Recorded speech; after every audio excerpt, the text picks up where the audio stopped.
আসসালামু আলাইকুম। সুপ্রিয় শিক্ষার্থী বন্ধুরা, তোমাদের সকলকে স্বাগত জানাচ্ছি আমাদের আজকের ওয়ান শট ক্লাসে। আমি রাকিবুল হাসান। তোমাদের সাথে আজকে যে টপিকটা নিয়ে আমরা আলোচনা করব সেটা হচ্ছে অভাগীর স্বর্গ, শরৎচন্দ্র চট্টোপাধ্যায়ের লেখা। আমরা এই গল্পটা থেকে বেসিক্যালি যে জিনিসটা শিখতে পারি সেটা হচ্ছে প্রাচীনকাল থেকে আমাদের সমাজের ভেতর ধনী দরিদ্রের ভেতর বা উঁচু শ্রেণী এবং নিচু শ্রেণীর মানুষের ভেতর যেই দ্বন্দ্বটা চলে আসছে, তাদের ভেতরকার যে পার্থক্যটা রয়েছে সেইটা নিয়ে বেসিক্যালি এই গল্পে আলোকপাত করা হয়েছে।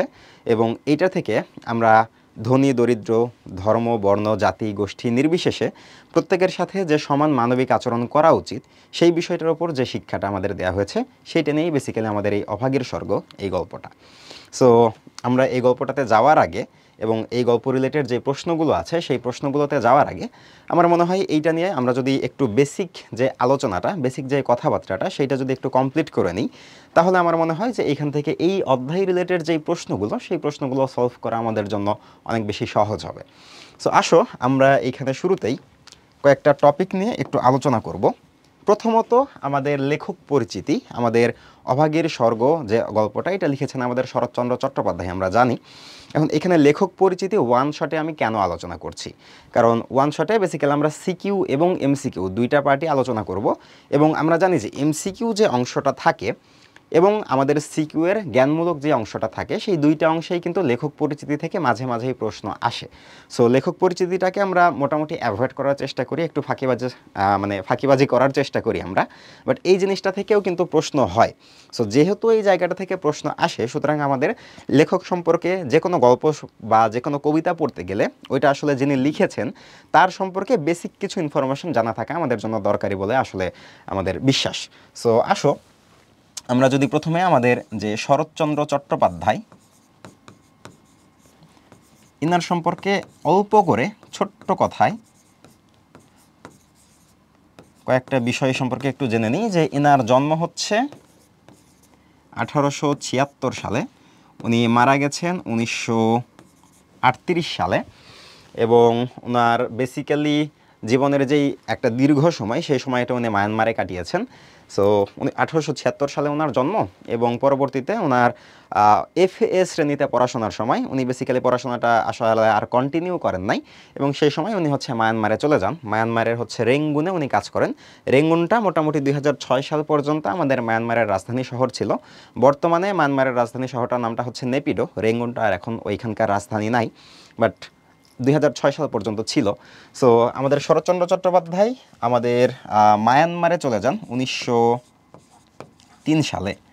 সো 1903 সালে উনি বার্মা গেলেন। এরপরে সেইখানে উনি 1916 সাল পর্যন্ত অবস্থান করেন, এবং এইখানে অবস্থানকালেই বেসিক্যালি উনি সাহিত্য নিয়ে যে পড়াশোনা ঘাটাঘাটি লেখালেখি যে কাজটা সেইটা ওইখানে উনি শুরু করেন।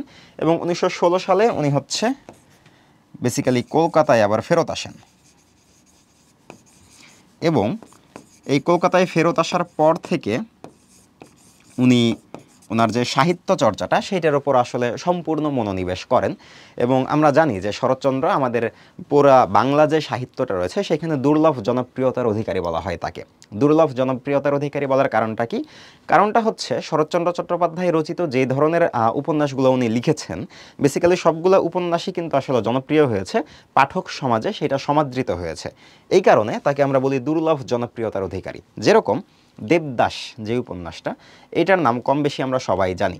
এর সাথে সাথে বড় দিদি, তারপরে হচ্ছে বিরাজ বউ, তারপরে আজ আমাদের ছোট গল্প যেগুলো রয়েছে, আমরা ক্লাস 9-10-এ পড়ছি অভাগীর স্বর্গ, এইচএসসিতে আমরা বিলাসী নামের একটা গল্প পড়ি, এরপরে মহেশ নামের আর একটা গল্প আছে। সো এই যে গল্পগুলো, প্রত্যেকটা গল্প প্রত্যেকটা উপন্যাসই কিন্তু পাঠক সমাজে অনেক বেশি জনপ্রিয় এবং সমাদৃত। সো এইটার কারণে আমরা শরৎচন্দ্র চট্টোপাধ্যায়কে বলি যে উনি আমাদের বাংলা কথা সাহিত্যে দুর্লভ জনপ্রিয়তার অধিকারী। আরেকটা বিষয় এখানে একটু খেয়াল রাখা দরকার, কথাটা হচ্ছে শরৎচন্দ্র চট্টোপাধ্যায়কে আমরা বলি কথা সাহিত্যিক।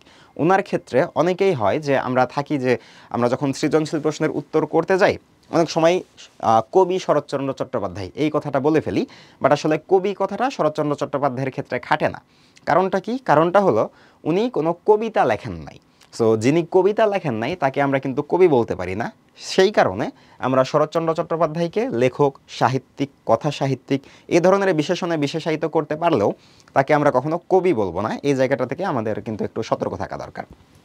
আচ্ছা, তো এই যে 1916 সালে কলকাতায় ফেরত আসলেন, আসার পরে সেইখান থেকে উনি হচ্ছে সাহিত্য চর্চায় সম্পূর্ণরূপে মনোনিবেশ করলেন এবং 1920 সালে উনি একটা পুরস্কার পাইলেন আমাদের কলকাতা বিশ্ববিদ্যালয় থেকে। কলকাতা বিশ্ববিদ্যালয় তাকে হচ্ছে জগত্তারিণী এই পদকটা প্রদান করে এবং 1936 সালে তিনি আমাদের ঢাকা বিশ্ববিদ্যালয় থেকে ডিলিট মানে হচ্ছে ডক্টর অব লিটারেচার, সো এই ডিগ্রিটা উনি হচ্ছে, ডিগ্রি তো না বেসিক্যালি উপাধি বা খেতাবটা উনি আসলে লাভ করেন। আর ওই যে 1938 সালে তো উনি মারাই যান। সো এই হচ্ছে আমাদের শরৎচন্দ্র নিয়ে বেসিক কিছু কথাবার্তা, যেটা একেবারে আমরা যেহেতু শরৎচন্দ্রেরই লেখা পড়তেছি, সো তার সম্পর্কে যে কথাগুলো একটু জানা দরকার, যেগুলো থেকে প্রশ্ন আসার সম্ভাবনা থাকে, সেই ইনফরমেশনগুলো তোমাদেরকে জানিয়ে রাখলাম। এখন এটার সাথে সাথে আমরা আমাদের যে মূল গল্পটা আছে সেইটার দিকে যদি একটু আগাই, তাহলে আমরা দেখব যে অভাগীর স্বর্গে মূলত আমাদের এই যে গল্পটা অভাগীর স্বর্গ, এই গল্পটাতে আমাদের 2-3টা জিনিসের দিকে একটু খেয়াল করা হয়েছে। প্রথমত হচ্ছে আমাদের অমানবিক যে জাতিভেদ প্রথা,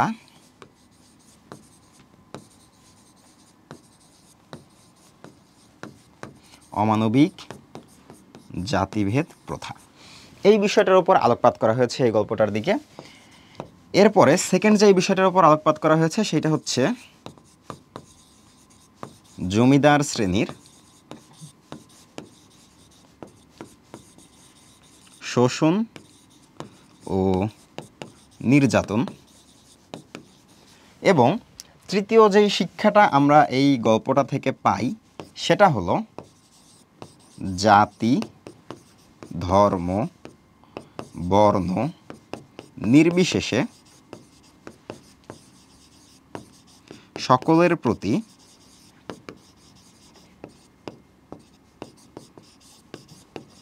মানবিক হবার বা মানবিক আচরণ করার যে শিক্ষাটা সেটা আমরা এখান থেকে পাই।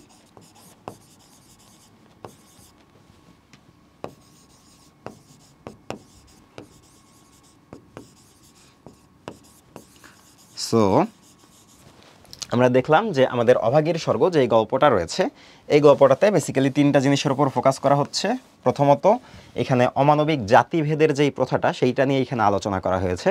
তার সাথে সাথে জমিদার শ্রেণীর শোষণ এবং নির্যাতনের যেই বিষয়টা, যারা দরিদ্র শ্রেণীদের ওপর আসলে তাদের অত্যাচার নির্যাতনটা কন্টিনিউ করে, তাদের বিষয়টা এখানে দেখানো হয়েছে।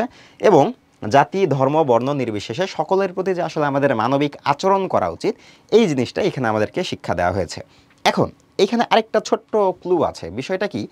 বিষয়টা হইলো এই যে জাতি, এরপরে বর্ণ, এরপরে শ্রেণী বিভেদ, এই যে কথাবার্তাগুলা, এইগুলা নিয়ে তোমরা দেখবা যে এই অধ্যায় রিলেটেড যেই প্রশ্নগুলা হয়, বেসিক্যালি এমসিকিউ যে প্রশ্নগুলা হয়, সেই প্রশ্নগুলোর ভিতর কিন্তু এই কথাগুলা বারবার ঘুরে ফিরে আসে। জাতি বিভেদ, শ্রেণী বিভেদ, বর্ণ প্রথা, বর্ণ বৈষম্য, এই জিনিসগুলা বারবার ঘুরে ফিরে এখানে আসে।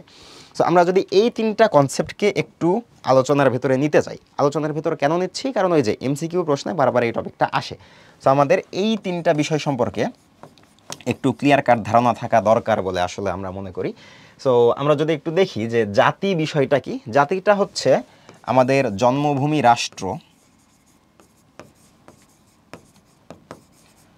অথবা আমাদের হচ্ছে ধর্ম অথবা হচ্ছে আমাদের বর্ণ ইত্যাদির ওপর বেস করে আমাদের যেই শ্রেণী বিভাগটা, এই জন্মভূমি রাষ্ট্র, আমি কোন রাষ্ট্রে জন্মগ্রহণ করেছি, অথবা আমার ধর্মটাকে আমরা বেস করতে পারি, অথবা আমাদের বর্ণটা, বেসিক্যালি বর্ণ বলতে আসলে সাদা কালো এই বিষয়টাকে বোঝায়। সো এই বিষয়গুলোর উপর বেস করে আমাদের যে বিভাজনটা, সেটাকে আমরা বলতে পারি হচ্ছে জাতি। যেরকম আমরা যদি আমাদের কথা বলি, আমরা হলাম জাতি হিসেবে বাঙালি জাতি, তাই না? সো এই যে বাঙালি যে জাতিটা, এটা হচ্ছে জাতির একটা এক্সাম্পল। এরপরে আমরা যদি বর্ণ নিয়ে কথা বলি, বর্ণটা বেসিক্যালি হলো আমাদের গায়ের রং। সো আমরা যদি বর্ণের বিভাজনটা দেখতে যাই, তাহলে আমরা বলতে পারি যে সাদা এবং কালোর ভেতরের যেই বিভাজনটা, সেটাকে আমরা এই বর্ণ কথাটা দিয়ে ইন্ডিকেট করতে পারি। তবে বর্ণের আরেকটা অর্থ আসে জাতি। সো বর্ণটাও সামহাও অর আদার জাতি নামের যে কথাটা আছে এটার সাথে ইনভলভ। এবং আমরা যদি হিন্দু ধর্মের যেই বর্ণপ্রথার বিষয়টা আছে সেটার দিকে একটু খেয়াল করি, তাহলে দেখব যে এখানে আমাদের মোটামুটি 4টা শ্রেণী রয়েছে। কি কি? আমাদের হচ্ছে ব্রাহ্মণ, ক্ষত্রিয়, বৈশ্য এবং শূদ্র। এর মধ্যে সবথেকে উঁচু শ্রেণী হচ্ছে ব্রাহ্মণ, এবং সবথেকে নিচু শ্রেণীর যারা তাদেরকে আমরা বলি হচ্ছে শূদ্র, আর মাঝখানে ক্ষত্রিয় আর বৈশ্য এই দুইটা ক্যাটাগরি আরও থাকে। সো এই যে আমাদের বর্ণপ্রথা যেটা আছে সেইখানেও কিন্তু দেখি যে আমাদের উঁচু এবং নিচু শ্রেণীর ভেতরকার যেই বিভেদটা, উঁচু শ্রেণী, তারপরে একটু কম উঁচু, তারপরে একটু নিচু, তারপরে সব থেকে নিচু, এরকম আমাদের বিভাজন কিন্তু ওইখানেও থাকে এবং সেটাকে আমরা বর্ণপ্রথা এই কথাটা দিয়ে আসলে ইন্ডিকেট করি। সো বর্ণ জিনিসটাও কিন্তু আসলে সামহাও আর আদার আমাদের জাতি নামের যেই বিষয়টা আছে এটাকে ইন্ডিকেট করতেছে। এবং সর্বশেষ যে কথাটা আসে শ্রেণী, এই শ্রেণী কথাটা দিয়ে আমাদের যেই বিষয়টাকে ইন্ডিকেট করা হয় সেটা হইল সম্প্রদায় অথবা সমাজ। সম্প্রদায়টা কি? সম্প্রদায় হইল একটা নির্দিষ্ট গোষ্ঠী, আর সমাজটা কি? সমাজটা আবার সামহাও আমাদের জাতি কথাটার সাথে আসলে রিলেটেবল হয়ে যায়। সো আলটিমেটলি যদি আমরা দেখি যে তিনটা কথা, জাতি, বর্ণ এবং শ্রেণী, এই তিনটার কিন্তু মেইন অর্থটা বা মূল যে মিনিংটা এরা আমাদেরকে প্রোভাইড করতেছে সেটা কিন্তু সেম। জাতি দিয়েও আমরা বুঝতেছি যে মানুষের ভেতরকার এক ধরনের বিভাজন আছে, এইখানে আমরা বেসিক্যালি বাঙালি জাতি বলতে পারি, কিন্তু আমরা যদি আবার হচ্ছে ব্রাহ্মণ জাতি বলি, সেইটা মানে ব্রাহ্মণ জাত এটা যদি আমরা বলি তখন কিন্তু একেবারে যে ভুল হবে সেরকম না। আবার বর্ণ দিয়ে ওই যে উঁচু নিচুর যে বর্ণর বিভেদটা সেইটাকেও আমরা ইন্ডিকেট করতে পারি, বা সাদা কালোর যেই বিভাজনটা সেটাকেও ইন্ডিকেট করতে পারি, অথবা আমরা আলাদা করে জাতিকেও বুঝাইতে পারি। একই রকমভাবে আমাদের শ্রেণী যেই বিষয়টা আছে এইটা দিয়ে আমরা সম্প্রদায় বা গোষ্ঠীকে বোঝাচ্ছি। এখন এই সম্প্রদায় বা গোষ্ঠী বা সমাজ যেটার কথাই বলি, আলটিমেটলি এইটাও কিন্তু একটা জাত বা একটা নির্দিষ্ট জাতিকে ইন্ডিকেট করে। সো আলটিমেটলি এই তিনটা কথা আমাদের প্রায় সেম সেম। এখন এদের ভেতর যদি আমরা একেবারে সূক্ষ্ম করে একটু পার্থক্য করতে যাই তাহলে আমরা বলতে পারি যে এইটা দিয়ে বেসিক্যালি দেশের ভিত্তিতে বিভাজনটা, এইটা দিয়ে বেসিক্যালি রঙের ভিত্তিতে বিভাজনটা, আর এইটা দিয়ে ওই যে শ্রেণীর ভিত্তিতে যে বিভাজনটা বেসিক্যালি আমাদের জাতপাতের যে বিষয়টা থাকে সেইটা, আলটিমেটলি এই ধরনের পার্থক্যের বিষয়টা এখানে আসতে পারে। সো এই তিনটা বিষয় যদি আমাদের কাছে ক্লিয়ার হয় তাহলে আমার মনে হয় যে এমসিকিউ অথবা সিকিউতে আমাদের যেই প্রশ্নগুলো আসে সেখানে আমাদের কনফিউজড হওয়ার অপশনটা একটু কমে যাবে। আমরা এখানে যে অপশনগুলো দেয়া থাকবে সেই অনুসারে আমাদের মোটামুটি সঠিক অ্যান্সারটাকে আসলে দাগাইতে পারবো বা আমরা চুজ করতে পারবো বলে আমাদের বিশ্বাস। সো এই তিনটা জিনিস আমরা দেখলাম। এখন আসো আমরা হচ্ছে অভাগীর স্বর্গ মূল যে টপিকটা আছে সেটার দিকে একটু আগাই। এখন এইখানে আমরা কিছু প্রশ্ন রাখছি, এই প্রশ্নের আগে আমার মনে হয় যে আরেকটু গল্পটা নিয়ে আমাদের আলোচনা করা দরকার। এখন এই গল্পটাতে আমরা দেখি যে অভাগী নামের একজন চরিত্র, একটা ক্যারেক্টার আছে, যে ক্যারেক্টারটা আমাদের এই গল্পটাতে সুন্দর করে বলা হয়েছে যে আসলে যখন কোনো একটা ক্যারেক্টারের বা কোনো একটা মানুষের নামকরণ করা হয় তখন যেন বিধাতা অন্তরিক্ষে বসে, অন্তরিক্ষ মানে হচ্ছে আকাশ, সো আকাশে বসে বিধাতা যেন তার নামকরণটা নিয়ে একটু হাসাহাসি করে যে আসলে কী ধরনের মানুষ আর কী ধরনের নামকরণ তারা করতেছে, এইটা নিয়ে বিধাতা যেন একটু মুচকি হাসে। যেরকম তোমরা যখন শুভা গল্পটা পড়ছো তখন খেয়াল করলে দেখবা যে শুভা গল্পে শুভার নাম রাখা হয় সুভাষিনী। সুভাষিনী মানে হচ্ছে যে সুন্দর কথা বলে, মিষ্টি কথা বলে, তাকে আমরা বলি সুভাষিনী। অথচ শুভা কিন্তু কথাই বলতে পারতো না। সো এই যে তার যে নামকরণটা করা হয়েছে তার নামের সাথে তার যে মূল বৈশিষ্ট্যটা, এই দুইটার ভেতর কিন্তু বিপরীতধর্মী একটা বৈশিষ্ট্য বিদ্যমান। কিন্তু অভাগীর ক্ষেত্রে দেখা গেছে যে এইখানে আসলে তার নাম এবং তার যে জীবনটা দুইটার ভেতর এরকম মানে কোনো বৈপরীত্য নাই, দুইটা একেবারে সিমিলার হয়ে গেছে। কারণ অভাগী যখন জন্ম নেয় তখন তার মা মারা যায়, সেই কারণে তারা জেলে বাবা কষ্ট পেয়ে একটু মনের দুঃখ নিয়ে তার নাম রাখে হচ্ছে অভাগী, এবং তার বাবাও এক সময় মারা যায়। আর অভাগীর আসলে বেঁচে থাকারও এরকম কথা ছিল না, বাট আলটিমেটলি সে সামহাও কাঙালির মা হওয়ার জন্য হচ্ছে 30 বছর পর্যন্ত বেঁচে ছিল। আলটিমেটলি 30 বছর পর্যন্ত তার টোটাল লাইফ লাইন। আর আমরা জানি যে কাঙালির বয়স হচ্ছে 14 থেকে 15 বছরের মতো। সো তার 15 বছর বয়সে কাঙালির জন্ম হয়। সো এই যে আমাদের অভাগী যেই ক্যারেক্টারটা, সে অল্প বয়সে তার মাকে হারিয়েছে, জন্মের সময় বেসিক্যালি তার মাকে হারিয়েছে, এরপর তার বাবাকে হারিয়েছে। এরপরে তার যার সাথে বিয়ে হলো রসিক বাঘ নামের যে ক্যারেক্টারটা, তার সাথে বিয়ে হওয়ার পর কাঙালির জন্ম হইল, কিন্তু রসিক বাঘ তাকে ত্যাগ করে অন্য আরেকটা বিয়ে করে অন্য গ্রামে চলে গেল। এরপরে কাঙালিকে নিয়ে সে আস্তে ধীরে কষ্ট করতে করতে করতে করতে এই কাঙালিকে মোটামুটি 14-15 বছর পর্যন্ত লালন পালন করে তাকে মোটামুটি একটু বড় করতে পেরেছে। সো এই যে ওভারঅল তার যে লাইফ লাইনের যে জার্নিটা, পুরা লাইফ লাইনের জার্নিটার দিকে খেয়াল করলে দেখি যে সারা জীবনই সে আসলে কষ্ট করে গেছে। সো তার যে দুর্ভাগ্য তার সাথে এই অভাগী নামটা দুইটা কিন্তু খুব সুন্দরভাবে স্যুট করে। এই কারণে লেখক বলছেন যে এই বিধাতা যখন মানুষের মানে বিধাতা সাধারণত মানুষের নামকরণ করার সময় অন্তরিক্ষে বসে একটু হাসেন, কিন্তু অভাগীর যেই নামকরণটা সেইটা বিধাতার এই হাসি থেকে একটু রেহাই পেয়েছিল, কারণ তার নামের সাথে তার জীবনের যেই কষ্ট দুইটা আসলে সিমিলার হয়ে গেছে। এখন এই অভাগী একদিন সকালবেলা উঠে তার হচ্ছে ক্ষেত থেকে বা বাগান থেকে বেগুন তুলে নিয়ে বাজারে যাচ্ছিল বিক্রি করতে। এই বিক্রি করতে যাওয়ার সময় সে দেখে যে আমাদের ঠাকুর যে আমাদের হচ্ছে মুখোপাধ্যায় মহাশয় যিনি ছিলেন, সেই মুখোপাধ্যায় মহাশয়ের বর্ষীয়সী স্ত্রী 7 দিনের জ্বরে তিনি মারা গেছেন। সো তার যেই শবযাত্রাটা সেইটা সে দেখতে পায়। সো এই শবযাত্রাটা দেখে সে হাটে যাওয়া বাদ দিয়ে আমাদের হচ্ছে ওই শ্মশানের পাশে দাঁড়িয়ে একটু দূর থেকে, সে যেহেতু নিচু জাতের ছিল, অভাগী ছিল হচ্ছে দুলে নামের যে জাতটা আছে সেইটা। সো দুলেটা কারা? দুলে হচ্ছে পালকি বহনকারী সম্প্রদায় বা ডুলি বা পালকি যারা বহন করে তাদেরকে বলা হয় দুলে। সো সে একটু নিচু জাতের ছিল। আলটিমেটলি সে শ্মশানের কাছে যে মরা পোড়ানোটা দেখবে সেই কপালটাও তার ছিল না।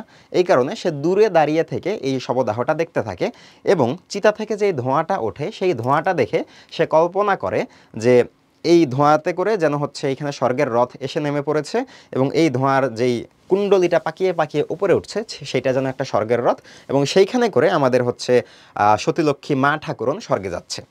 সো এই কল্পনা করার সময় তার ছেলে কাঙালি সে এসে তাকে ডাক দেয়।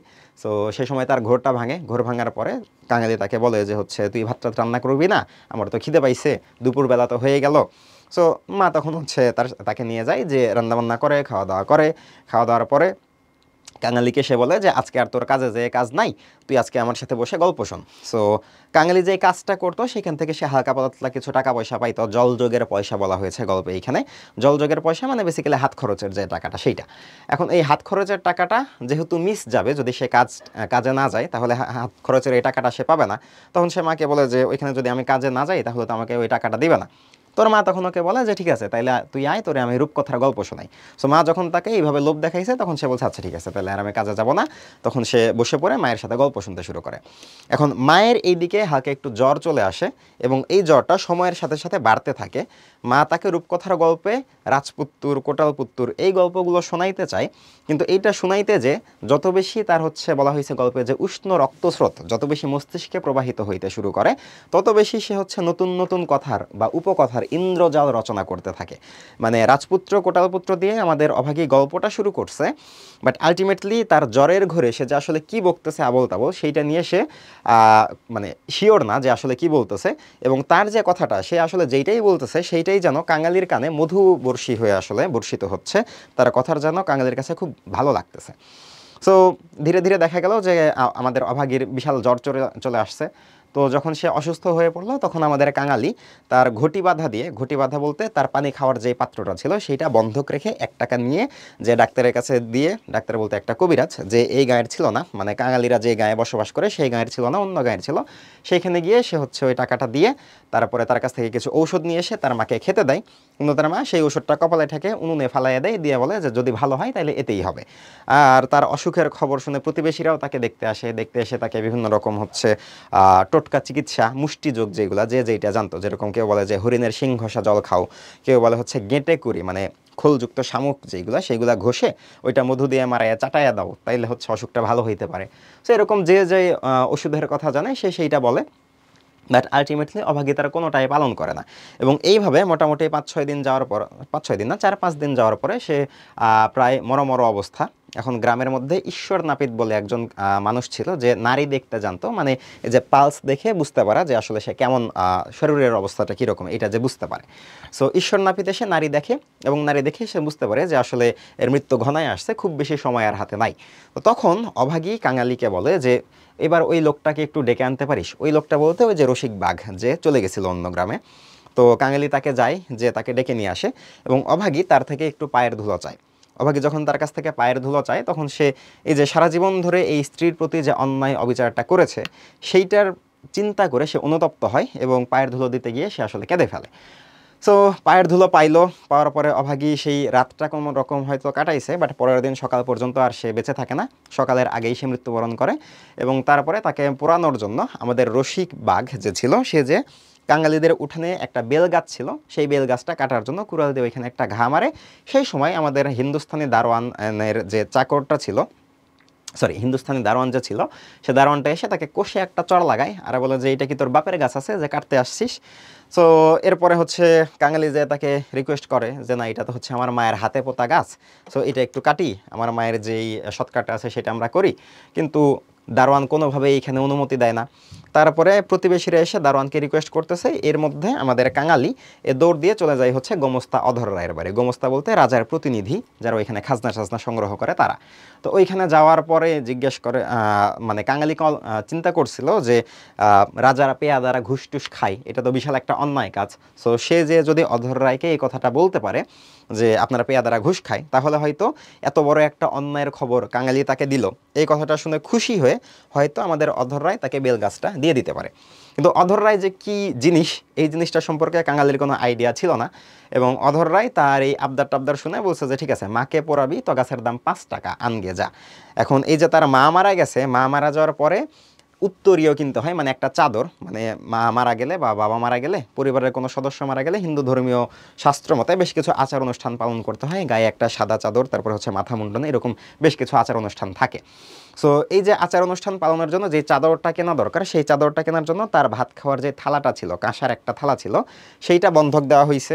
তারপরে তার পানি খাওয়ার যে ঘটিটা ছিল, সেই ঘটিটাও কিন্তু অলরেডি বাধা দেওয়া হয়েছে, তার মায়ের ওষুধের জন্য সেইটা বাধা মানে বন্ধক রাখছিল। সো আলটিমেটলি তার কাছে আর কিন্তু দেওয়ার মতো বা বন্ধক রেখে যে টাকা নেবে এরকম কোনো জিনিস কিন্তু আর তার কাছে নাই। সো যখন আমাদের অধর রায় তাকে বলছে যে মাকে পোড়ানোর জন্য তুমি হচ্ছে 5 টাকা আমাকে দাও গাছের দাম, তখন সে কিন্তু ওইটা দিতে পারে না। সো ওইখান থেকে হতাশ হয়ে সে ফিরে যায় হচ্ছে মুখুজ্জে মহাশয় যিনি আছেন, মুখোপাধ্যায় মহাশয়ের বাড়িতে যায়। সে যে তাকে রিকোয়েস্ট করে যে আমার মাকে পোড়ানোর জন্য কিছু কাঠ দাও, বাট আলটিমেটলি সেইখান থেকেও তাকে আসলে নিরাশ হয়ে ফিরতে হয়। শেষ পর্যন্ত তার মাকে নিয়ে যে নদীর চড়ায় পুঁতে ফেলা হয়, এবং সেইখানে হচ্ছে ওই যে একটু নুরো জেলে, নুরো বলতে হচ্ছে খড়ের যে আটিটা থাকে সেখানে একটু আগুন জ্বেলে জাস্ট মুখে একটু টাচ করে, তারপরে নদীর চড়ায় গর্ত পুঁতে ওইখানে হচ্ছে অভাগীকে মাটি দেওয়া হয়। আর তারপরে ওই যে যেই নুরোটা জ্বালানো হয়েছিল ওইখান থেকে যে কুণ্ডলি পাকে ধোঁয়া উঠতেছে, ওইটা দেখে আমাদের হচ্ছে কাঙালি তখন কল্পনা করতে থাকে যে আচ্ছা, এই ধোঁয়াতে করেও কি আমার মা স্বর্গে যাচ্ছে কিনা, এরকম একটা বিষয় সে কল্পনা করতে থাকে। সো এই হচ্ছে পুরো আমাদের গল্পের কাহিনী, এবং যে গল্পের কাহিনীটা থেকে আমরা এই যে এইখানকার যে 3টা বিষয়টা, যে জাতিভেদের যেই বিভেদটা আমরা দেখছি, যে আমাদের অভাগী সে ছিল নিচু জাতের একটা মানুষ, এবং তার প্রতি উঁচু জাতের যেই মানুষগুলো ছিল তারা কিন্তু কখনোই ওইভাবে সহানুভূতির দৃষ্টি দেয় নাই, তারা বারবার এদেরকে অবজ্ঞা অবহেলার দৃষ্টিতে দেখছে। সেইটা ধনী শ্রেণীর মানুষ যারা, তারাও যেরকম দেখছে, জাস্ট উঁচু শ্রেণীর মুখোপাধ্যায় মহাশয় যারা, একটু উঁচু জাতের মানুষ যারা, তারাও কিন্তু একই রকমভাবে তাদেরকে অবজ্ঞা অবহেলার দৃষ্টিতে দেখছে। সাথে জমিদার শ্রেণীর শোষণ এবং নির্যাতন, যেটা যে অভাগীর উঠোনের, মানে অভাগী যেখানে থাকে তার হচ্ছে উঠোনে লাগানো গাছ, অভাগীর নিজের হাতে লাগানো গাছ, সেই গাছটা কেটে যে অভাগীর মৃতদেহকে সৎকার করা হবে বা তার যে শবদাহ করা হবে, সেইটার যে অধিকারটা চাওয়া হয়েছে সেইটাও তাকে দেওয়া হয় নাই। বলছে তুমি গাছ লাগাইছো, আই ডোন্ট কেয়ার, তুমি যদি এই গাছটা চাও 5 টাকা দিতে হবে। সো এই যে জমিদার শ্রেণীর যে শোষণ নির্যাতনের বিষয়টা, সেইটাও কিন্তু এখানে আমরা দেখতে পাই, এবং সাথে সাথে আমরা এই গল্পটা থেকে শিখতে পারি যে আসলে আমরা এই ধরনের যে আচরণগুলো করি সেই আচরণগুলো আসলে ঠিক না। জাতি, ধর্ম, বর্ণ নির্বিশেষে আমাদের প্রত্যেকের প্রতি কিন্তু মানবিক আচরণ করা উচিত। সো এই ছিল আমাদের টোটাল গল্প মিলায়ে যেই আলাপ আলোচনাটা দরকারি আলোচনাটা সেইটা। এখন যেহেতু আমাদের এই টপিকটা সম্পর্কে প্রিলিমিনারি যে জ্ঞানটা দরকার সেটা অর্জন করে ফেলছি, আমাদের মনে হয় এখন আমরা প্রশ্নের ভেতরে যদি আসি, আমাদের জন্য এই প্রশ্নগুলোর অ্যান্সার করা অনেক বেশি ইজি হবে। সো আসো আমরা প্রশ্নের দিকে একটু তাকাই। প্রথম প্রশ্ন যেটা, এটা হচ্ছে আমাদের ঢাকা বোর্ড 2019 সালে আসা প্রশ্ন। প্রশ্নের ভেতরে বলা হচ্ছে যে চেয়ারম্যান সাহেবের বাবার মৃত্যুবার্ষিকী উপলক্ষে বিরাট আয়োজন, এলাকার ধনী গরিব সবাইকে নিমন্ত্রণ করা হয়েছে। দরিদ্র কৃষক খয়ের আলী ছেলে রনি ও মেয়ে রেনুকে নিয়ে সমাজের গণ্যমান্য ব্যক্তিদের বসার স্থানে ভুল করে খেতে বসেছেন। চেয়ারম্যানের স্ত্রী চিৎকার করে বললেন, এসব অসভ্য ছোট লোকদের দাওয়াত দেওয়াই ভুল হয়েছে। চেয়ারম্যান সাহেব স্ত্রীকে বুঝিয়ে বললেন, এরা সকলেই আমার মেহমান।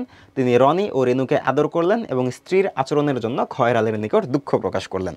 সো এই যে এইখানকার যে আচরণটা, উদ্দীপকটা, এই উদ্দীপকটার দিকেও যদি আমরা খেয়াল করি, আমরা দেখতে পাই যে ওই যে ধনী দরিদ্রের যেই বৈষম্যটা, সেই বৈষম্যটা কিন্তু এইখানেও বিদ্যমান। তবে এখানে একটা পজিটিভ জিনিস রয়েছে, যেটা হচ্ছে যে আমাদের খয়ের আলী যদিও গরিব মানুষ, তার প্রতি আমাদের চেয়ারম্যান সাহেব কিন্তু অমানবিক কোনো আচরণ করেন নাই, তিনি তাদের প্রতি মানবিক একটা আচরণ করছেন। তো এখন আমরা যদি প্রশ্নের দিকে আসি, গ নাম্বার প্রশ্নে বলা হচ্ছে উদ্দীপকের চেয়ারম্যানের স্ত্রীর আচরণে অভাগীর স্বর্গগল্পের কোন দিকটি ফুটে উঠেছে ব্যাখ্যা করো। সো এইখানে কিন্তু আমাদের চেয়ারম্যান সাহেবের আচরণ নিয়ে জানতে চাই না, জানতে চাইছে যে তার স্ত্রীর যেই আচরণটা সেইটাতে অভাগীর স্বর্গ গল্পের কোন দিকটা ফুটে উঠছে। এখন আমরা যদি তার স্ত্রীর আচরণটার দিকে খেয়াল করি, দেখা যায় যে তিনি চিৎকার করে বলতেছে যে সব অসভ্য ছোট লোকদের দাওয়াত দেওয়াই ভুল হয়েছে। সো আলটিমেটলি তার স্ত্রী কিন্তু আমাদের অধর রায় বা হচ্ছে আমাদের যে উঁচু শ্রেণীর মানুষজন যারা ছিল তাদের প্রতিনিধিত্ব করতেছে। সো তাদের যে আচরণটা সেইখানে আমরা দেখি যে এখানে জাতিভেদের যেই বিষয়টা সেই জিনিসটা কিন্তু ফুটে ওঠে। সো আমরা এখানে বলতে পারি যে স্ত্রীর আচরণে অভাগীর স্বর্গ গল্পে যে জাতিভেদ প্রথাটা ফুটে উঠছিল সেই জিনিসটা আলটিমেটলি প্রতিফলিত হয়েছে, এবং এইটা আমরা হচ্ছে এখানে জ্ঞানের অংশটা পাইলাম। এরপরে আমরা এটাকে এক্সপ্লেন করব। আচ্ছা, এখানে যাওয়ার আগে এই যে জ্ঞানের অংশ পাইলাম, এই যে কথাটা বললাম, এটাকে আরেকটু এক্সপ্লেন করি।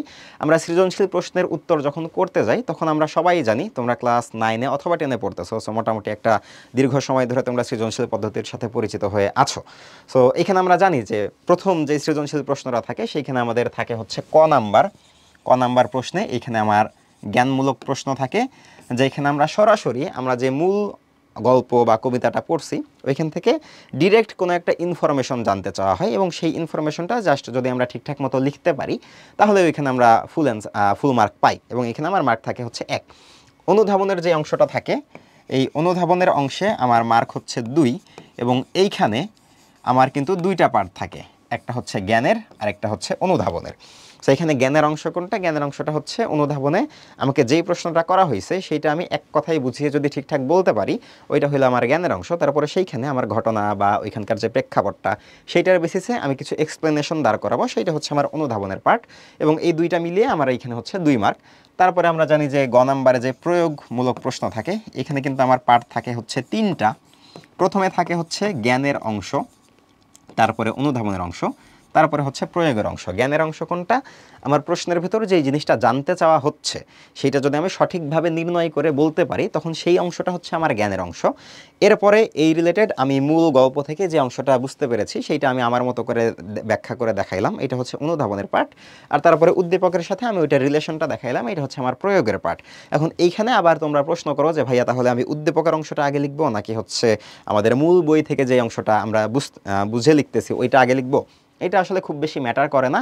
তুমি জাস্ট উদ্দীপক এবং তোমার গল্প থেকে যে শিক্ষাটা দুইটার ভেতর যদি কম্পেয়ার করে ঠিকঠাকভাবে দেখাইতে পারো, কোনটা উপরে লিখলা কোনটা নিচে লিখলা এটা আসলে খুব বেশি ম্যাটার করবে না, তুমি ঠিকঠাক তুলনা করে দেখাইতে পারলেই ওকে। সো এটা গেল হচ্ছে প্রয়োগ। এরপরে আমাদের ঘ নাম্বারে জানি যে থাকে হচ্ছে আমাদের উচ্চতর দক্ষতা, যেইখানে বেসিক্যালি 1, 2, 3, 4 চারটা পার্ট। প্রথমে আমাকে কোনো একটা সিদ্ধান্ত জানতে চাওয়া হয়, সো আমি যদি সিদ্ধান্তটা ঠিকঠাকভাবে নিতে পারি এইটাই আমার জ্ঞানের অংশ হয়। এরপরে অনুধাবনের অংশটা হচ্ছে এই যে সিদ্ধান্তটা যে আমি নিলাম এটা আসলে কোন উপলব্ধি থেকে আমি নিলাম সেই উপলব্ধিটা আমি ঠিকঠাকভাবে ব্যাখ্যা করব। এরপরে গল্পের সাথে আমরা হচ্ছে আমাদের যে উদ্দীপকটা আছে সেইটার যেই কম্প্যারিজনটা দরকার সেই কম্প্যারিজনটা দেখাবো, এবং যদি কোনো মিল অমিল দেখতে চাই সেই মিল অমিলটা আসলে এক্স্যাক্ট কোন জায়গায় আমি কোন লজিকে এখানে এই একমত হইলাম অথবা একমত হইলাম না এই লজিকটা আমরা দেখাবো। এই হচ্ছে আমাদের 4টা পার্ট, এই 4টা পার্ট আমরা ঠিকঠাকভাবে লিখতে পারলে এখানে 4 মার্ক পাই। সেই যে এইখানকার যে গ নাম্বার প্রশ্নটা ছিল সেইখানে বলা হয়েছে যে কোন দিকটা ফুটে উঠছে, এই দিকটা যদি আমরা ঠিকঠাকভাবে নির্ণয় করতে পারি তখন আমরা 1 মার্ক পাবো। তার সাথে সাথে আমরা যখন হচ্ছে গল্পটা থেকে গল্পে এই জিনিসটা কিভাবে ফুটে উঠছে এই জিনিসটা ব্যাখ্যা করব তখন পাবো আরও 1 মার্ক, এবং সেটার সাথে যখন উদ্দীপকের রিলেশনটা আমি ঠিকঠাকভাবে দেখাইতে পারবো তখন আমি এখানে সম্পূর্ণ 3 মার্কের যে বিষয়টা থাকে সেই 3 মার্কটা আমি পাবো। তো এখন আমরা এখানে নির্ণয় করে নিলাম যে এইখানে জাতিভেদ প্রথার যে বিষয়টা সেই জিনিসটা প্রতিফলিত হয়েছে। এরপরে আমরা দেখাবো যে মূল গল্পে এখানে কিভাবে এই জাতিভেদ প্রথাটা ফুটে উঠছে। তাহলে মূল গল্পের দিকে খেয়াল করলে আমরা দেখবো যে এখানে বেশ কয়েকটা জায়গায় এই জাতিভেদের জিনিসটা আমরা দেখতে পাই। কীরকম? আমাদের হচ্ছে অভাগীর প্রতি যে সমাজের যে দৃষ্টিভঙ্গিটা, যে অভাগী যখন শ্মশানের মরা পড়ানো যেটা সেটা যখন দেখতে গেছিল সে কিন্তু দূর থেকে দেখছে, কাছে যে দেখার সুযোগটা পায় নাই, কারণ সে নিচু জাতের ছিল আর মুখোপাধ্যায় মহাশয় ছিলেন উঁচু জাতের। সো নিচু জাতের একজন মানুষ হয়ে উঁচু জাতের একটা মানুষের মরা পড়ানোটাও সে কাছে যেয়ে দেখতে পারতেছে না। এই জায়গাটাতে কিন্তু জাতিভেদে প্রথার যে বিষয়টা সেটা আমরা প্রতিফলিত হইতে দেখি। এরপরে দেখি যে আমাদের হচ্ছে কাঙালি যখন অধর রায়ের বাড়িতে যে বলছিল যে আমার মাকে পোড়াবো, আমাকে গাছটা একটু কাটার অনুমতি দেন, তখন আমাদের কাঙালি যে হচ্ছে একেবারে উপরে উঠে গেছিল, যেখানে উঠে গেছিল বাড়ির কাছাকাছি চলে গেছে। অধর রায় তখন বলছে যে এরে কে আছি, সেখানে একটু গোবর জল ছড়িয়ে দে। সো এই যে নিচু জাতের একটা মানুষ এইখানে হচ্ছে তার বাড়িতে আসছে, এই কারণে ওই বাড়িটাকে পবিত্র করার জন্য গোবর জল ছড়াইয়া দেওয়া লাগবে, এরকম একটা কথা যখন অধর রায় বলতেছে, তখন এইখানেও কিন্তু আমরা জাতি বিভেদের যেই বিষয়টা সেটা কিন্তু এখানে দেখতে পাই। এরপরে আমাদের হচ্ছে সে যখন মুখোপাধ্যায় মহাশয়ের বাড়িতে যে কাঠ চায়, তখন ভট্টাচার্য মহাশয় বলে যে তোদের যাতে কে আবার কবে পোড়ায় রে। এরপরে মুখোপাধ্যায় মহাশয়ের বড় ছেলে বলে যে হচ্ছে দেখেছেন বাবু মশাই, সব বেটারাই এখন বামুন কায়েত হতে চায়। সো এই যে ভট্টাচার্য মহাশয়ের উক্তি বা মুখোপাধ্যায় মহাশয়ের বড় ছেলের যেই উক্তিটা, এইখান থেকেও কিন্তু আমরা এই যে নিচু জাতের মানুষের প্রতি তাদের যে অবজ্ঞার মনোভাবটা সেইটা কিন্তু আমরা উপলব্ধি করতে পারি। সো আমরা যখন এইখানে কম্প্যারিজনটা দেখাইতে যাব, তখন দেখাবো যে এই অভাগীর স্বর্গ গল্পে আমার এই যে 3-4টা জায়গার কথা বললাম, যে আমাদের অভাগী এ হচ্ছে দূর থেকে মরা পড়ানো দেখছে, এরপরে আমাদের অধর রায় গোবর জল ছড়াই দিতে বলছে, আমাদের ভট্টাচার্য মহাশয় প্রশ্ন করছে যে তোদের যাতে আবার কে কবে পড়ায়, এরপরে মুখোপাধ্যায় মহাশয়ের বড় ছেলে সে বলছে যে হচ্ছে সব বেটারা এখন বামুন কায়েত হতে চায়। এই যে কথাবার্তাগুলা, এইগুলো আমরা এক্সাম্পল দিব, দেওয়ার পরে বলবো যে এই যে এইভাবে আমাদের অভাগীর স্বর্গ গল্পে জাতিভেদের বিষয়টা ফুটে উঠছে। আমরা যদি এইখানেও তাকাই তাহলেও দেখি যে আমাদের উঁচু শ্রেণী এবং নিচু শ্রেণীর ভেতরকার মানুষের যে পার্থক্যটা, এই যে আমাদের গরিব মানুষ আসছিল তাকে বসতে না দিয়ে আমাদের এই হচ্ছে চেয়ারম্যান সাহেবের স্ত্রী বলছে এসব অসভ্য ছোট লোকদেরকে দাওয়াত দেওয়া ভুল হয়েছে। সো এই যে নিচু শ্রেণীর মানুষের প্রতি যে বৈষম্যের বিষয়টা সেইটা এখানে ফুটে উঠছে। সো জাতিভেদ প্রথা বা শ্রেণী বৈষম্যের যেই বিষয়টা, শ্রেণী বৈষম্য, এটাও আমরা এখানে হচ্ছে বলতে পারি। সো এই জিনিসটা আমরা প্রথমে নির্ণয় করে নিলাম, নেওয়ার পরে গল্পের প্রেক্ষিতে এটাকে এক্সপ্লেন করে দিব যে এইটা এখানে এইভাবে ফুটে উঠছে। যদি আমরা এইভাবে ঠিকঠাক মতো দেখাইতে পারি তাহলে আমাদের প্রশ্নের উত্তরটা কমপ্লিট। এরপরে ঘ নাম্বার যেই প্রশ্নটা, সেইখানে বলা হচ্ছে যে সমাজের ধনী ব্যক্তিরা যদি উদ্দীপকের চেয়ারম্যানের মতো হতো তাহলে অভাগীকে বৈষম্যের শিকার হতে হতো না, উক্তিটি বিশ্লেষণ করো। সো এইখানে যেই প্রশ্নটা করা হইলো সেটার সাথে উক্তিটি বিশ্লেষণ করো এটাই বলছে। এখন এইখানে যে উক্তিটা আমার দেয়া হয়েছে সেটার সাথে আসলে আমি একমত নাকি একমত না, এই বিষয়টাকে আমাকে দেখাইতে হবে এবং এইখানে আমাকে বিশ্লেষণ করে দেখাইতে হবে যে এই মতামতটার প্রেক্ষিতে আমি কেন এই সিদ্ধান্তটা নিলাম। সো আমি যদি সিদ্ধান্তটা সঠিকভাবে নিতে পারি তাহলে সেইখানে 1 মার্ক পাবো। তারপরে এইখানে এইটার পেছনে আমার যে উপলব্ধিটা সেইটা আমি ঠিকঠাকভাবে বুঝাবো। তারপর উদ্দীপক এবং আমার যে গল্পটা দুইটার ভেতর কম্প্যারিজন করে যদি আমি ঠিকঠাকভাবে দেখাইতে পারি তাহলে আমার যে টোটাল 4 মার্কটা সেই 4-এর ভেতর আমি 4 পাবো। তো প্রথমে আমি এখানে অবশ্যই একমত হব, আমার যে সিদ্ধান্তটা, আমার যে ডিসিশনটা, সেই ডিসিশনটা আমি এখানে জানাবো যে এইখানে যে উক্তিটা করা হয়েছে সেই উক্তিটা আসলে সঠিক, এই উক্তিটা যথার্থ, এই উক্তিটা আসলে আমার গল্পের যে শিক্ষাটা সেইটাকেই ধারণ করছে। সো এরকমভাবে আমি আমার এখানে জ্ঞানের কথাটা বললাম যে এই উক্তিটা জাস্ট আমি এক কথায় লিখে দিলাম যে এই উক্তিটা হচ্ছে যথার্থ। এখন কেন যথার্থ, কারণগুলো আমরা এখন একটু দেখি। যে পুরা গল্পে অভাগীর স্বর্গ যে গল্পটা, এই সম্পূর্ণ গল্প জুড়েই কিন্তু আসলে আমাদেরকে বিভিন্ন ঘটনা, দুর্ঘটনা যেটাই ঘটুক সেটার প্রেক্ষিতে আমাদেরকে শিক্ষা দেওয়া হয়েছে যে মানুষ যারা আছে, মানুষের ভেতরে আসলে বিভেদ বিভাজন করা উচিত না, এদের ভেতরে আসলে আমার একটা বৈষম্য মানে কোনো রকম বৈষম্য করা উচিত না, তাদের ভেতরে সমতা রাখা উচিত এবং কেউ উঁচু জাতের বা কেউ নিচু জাতের এইটার কারণে কারো ভেতর যে আমি পার্থক্য করব এই ধরনের আচরণ করাও উচিত না। কারণ এইখানে আমরা আমাদের যেই চেয়ারম্যান সাহেব রয়েছেন উদ্দীপকে, সেই চেয়ারম্যান সাহেবের যে আচরণটা আছে সেইটার দিকেও যদি খেয়াল করি, সেখানেও দেখে যে উনি জাস্ট সামাজিক অবস্থান বা ধনী দরিদ্র এইটার উপর বেস করে খয়ের আলীর প্রতি পারতেন হয়তো একটু অমানবিক আচরণ করতে বা বৈষম্য করতে, কিন্তু সেই আচরণটা কিন্তু তিনি করেন নাই। তিনি সুন্দরভাবে তার সাথে ভালো আচরণ করছেন, তার যে ছেলে মেয়ে আসছিল তাদেরকে আদর করছেন এবং আমাদের তার স্ত্রী যখন হচ্ছে তার সাথে দুর্ব্যবহার করছিল সেটার কারণে কিন্তু চেয়ারম্যান সাহেব আমাদের খয়ের আলীর কাছে ক্ষমাও চাইছেন। সো এই যে বিষয়টা, এই বিষয়টা কিন্তু আমাদের এই যে অভাগীর স্বর্গ গল্পের যে শিক্ষাটা, যে ধনী ধর্ম বর্ণ তারপরে হচ্ছে শ্রেণী বিভেদ যা কিছুই আছে সব কিছুর নির্বিশেষে মানুষের প্রতি মানবিক আচরণ করার যে শিক্ষাটা, সেই শিক্ষাটাকে কিন্তু ধারণ করছে। সো এই জিনিসটা যেহেতু আমাদের চেয়ারম্যান সাহেবের আচরণে ফুটে উঠছে, এই কারণে আমরা আলটিমেটলি বলতে পারি যে এইটা আমাদের এই গল্পের শিক্ষাটাকে ধারণ করছে। এখন সেই শিক্ষাটা যদি আমাদের অভাগীর স্বর্গ গল্পের যারা ব্যক্তি আছে ধনী ব্যক্তি যারা ছিল, কারা ছিল? আমাদের হচ্ছে মুখোপাধ্যায় মহাশয়, এরপরে আমাদের ভট্টাচার্য মহাশয়, তারপরে হচ্ছে ওই যে গোমস্তা অধর রায়, এরা যদি এই শিক্ষাটাকে ধারণ করতো তাহলে কি হইতো? এরা যদি এই শিক্ষাটাকে ধারণ করতো তাহলে আমরা বলতে পারি যে হয়তো আমাদের অভাগীকে মাটির চড়াই যে কবর দিতে হইতো না, ওকে ওর যেই শেষ ইচ্ছাটা ছিল, শেষ ইচ্ছাটা ছিল হচ্ছে ও মৃত্যুর পরে ছেলের হাতের আগুন পাবে এবং সেই ছেলের হাতের আগুন পাইলে সে স্বর্গে যাবে, এইটাই ছিল তার একমাত্র আকাঙ্ক্ষা। সো আমাদের এই গল্পটাতে, অভাগীর স্বর্গের গল্পটাতে যে ধনী শ্রেণীর মানুষদের কথা বলা হয়েছে, তারা যদি তার প্রতি একটু মানবিক আচরণ করত এই উদ্দীপকের চেয়ারম্যান সাহেবের মতো, তাহলে আমরা ধারণা করে নিতে পারি যে আলটিমেটলি অভাগীর যেই দুর্ভাগ্যটা সেইটা ওইভাবে আসলে তাকে ফেস করতে হতো না। সে যে জীবিত থাকার সময় সমাজে বিভিন্ন রকম বৈষম্যের শিকার হয়েছে, এই বৈষম্যটা তাকে ফেস করতে হইতো না, এবং তার মৃত্যুর সময় তার যে শেষ ইচ্ছাটা ছিল যে ছেলের হাতের আগুন পাবে, এই ছেলের হাতের আগুনটাও হয়তো সে পাইতো। এবং কাঙালির যেই বিষয়টা দেখছি আমরা, যে সে তার মায়ের শেষ ইচ্ছাটা পূরণ করতে পারে নাই, কাঙালিও হয়তো তার মায়ের শেষ আবদারটা, শেষ ইচ্ছাটা পূরণ করতে পারতো। সো তার মায়ের কিন্তু শেষ দুইটা ইচ্ছে ছিল, একটা হচ্ছে তার রসিক বাঘের পায়ের ধুলো পাওয়া, আর শেষ হচ্ছে তার ছেলের হাতের আগুন পাওয়া।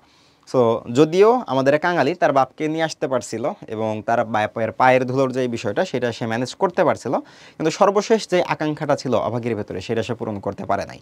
সো আমরা ধরে নিতে পারি যে যদি এইখানে আমাদের ধনিক শ্রেণীর মানুষরা আরেকটু মানবিক হইতো তাহলে হয়তো অভাগীর এই ইচ্ছাটা অপূর্ণ থাকতো না, সেটা পূরণ হইতো। সো এই যে আমরা দেখাইলাম যে টোটালি আমি সিদ্ধান্ত নিলাম যে কথাটা ঠিক, এরপরে আমি আমার অভাগীর স্বর্গগল্পে যে শিক্ষাটা দেওয়া হয়েছে সেইটা এখানে দেখাইলাম, তারপরে উদ্দীপকে এই শিক্ষাটা কীভাবে প্রতিফলিত হয়েছে সেইটা দেখাইলাম, এবং সেইটার সাথে আমাদের অভাগীর যেই পরিণতিটা ভিন্ন রকম হইলে কী রকম হতে পারতো সেইটাকে আমি দেখাইলাম। এই 4টা পার্টে ভাগ করে যখন আমরা দেখাইলাম তখন আমরা বলতে পারি যে এই প্রশ্নের উত্তরটা সম্পূর্ণ হয়েছে। সো এই গেল হচ্ছে আমাদের প্রথম প্রশ্ন নিয়ে কথাবার্তা। এরপরে যদি আমরা পরের প্রশ্নটার দিকে আগাই, এখানে দেখি যে এই উদ্দীপকে বলা হচ্ছে সাপ ধরার মন্ত্র শিখে মৃত্যুঞ্জয় মস্ত বড় সাপুরে হয়ে উঠল। একদিন সাপ ধরতে গেলে বিষধর সাপের দংশনে সে আহত হয়। তার শ্বশুরের দেওয়া সব তাবিজ কবজ তার হাতে বেঁধে দেওয়া হলো, আর সেই সাথে বহু সংখ্যক ওঝা মিলে বহু দেবদেবীর দোহাই এবং ঝাড়ফুঁক করেও তাকে বাঁচাতে পারল না। কারণ এইখানে আমরা যদি খেয়াল করি, এইখানে কিন্তু আবার আমাদের ওই যে ধর্ম বর্ণের যেই বৈষম্যটা, উঁচু শ্রেণী নিচু শ্রেণীর যেই বৈষম্যটা, সেই ধরনের কিন্তু কোনো বিষয় এখানে আসে নাই। তাহলে আমাদের কোন বিষয়টা ফুটে উঠছে? এই যে গতে প্রশ্ন করছে যে উদ্দীপকে অভাগীর স্বর্গগল্পের যে বিশেষ দিকের প্রতিফলন ঘটেছে তা ব্যাখ্যা করো। তাহলে এইখানে যেই বিশেষ দিকের প্রতিফলন ঘটছে সেইটা হইল আমাদের বিভিন্ন কুসংস্কারের প্রতি যেই বিশ্বাসটা রয়েছে সেইটা। সো অভাগীর স্বর্গে এই কুসংস্কারের প্রতি বিশ্বাসের দিকটা আমরা কিভাবে দেখি?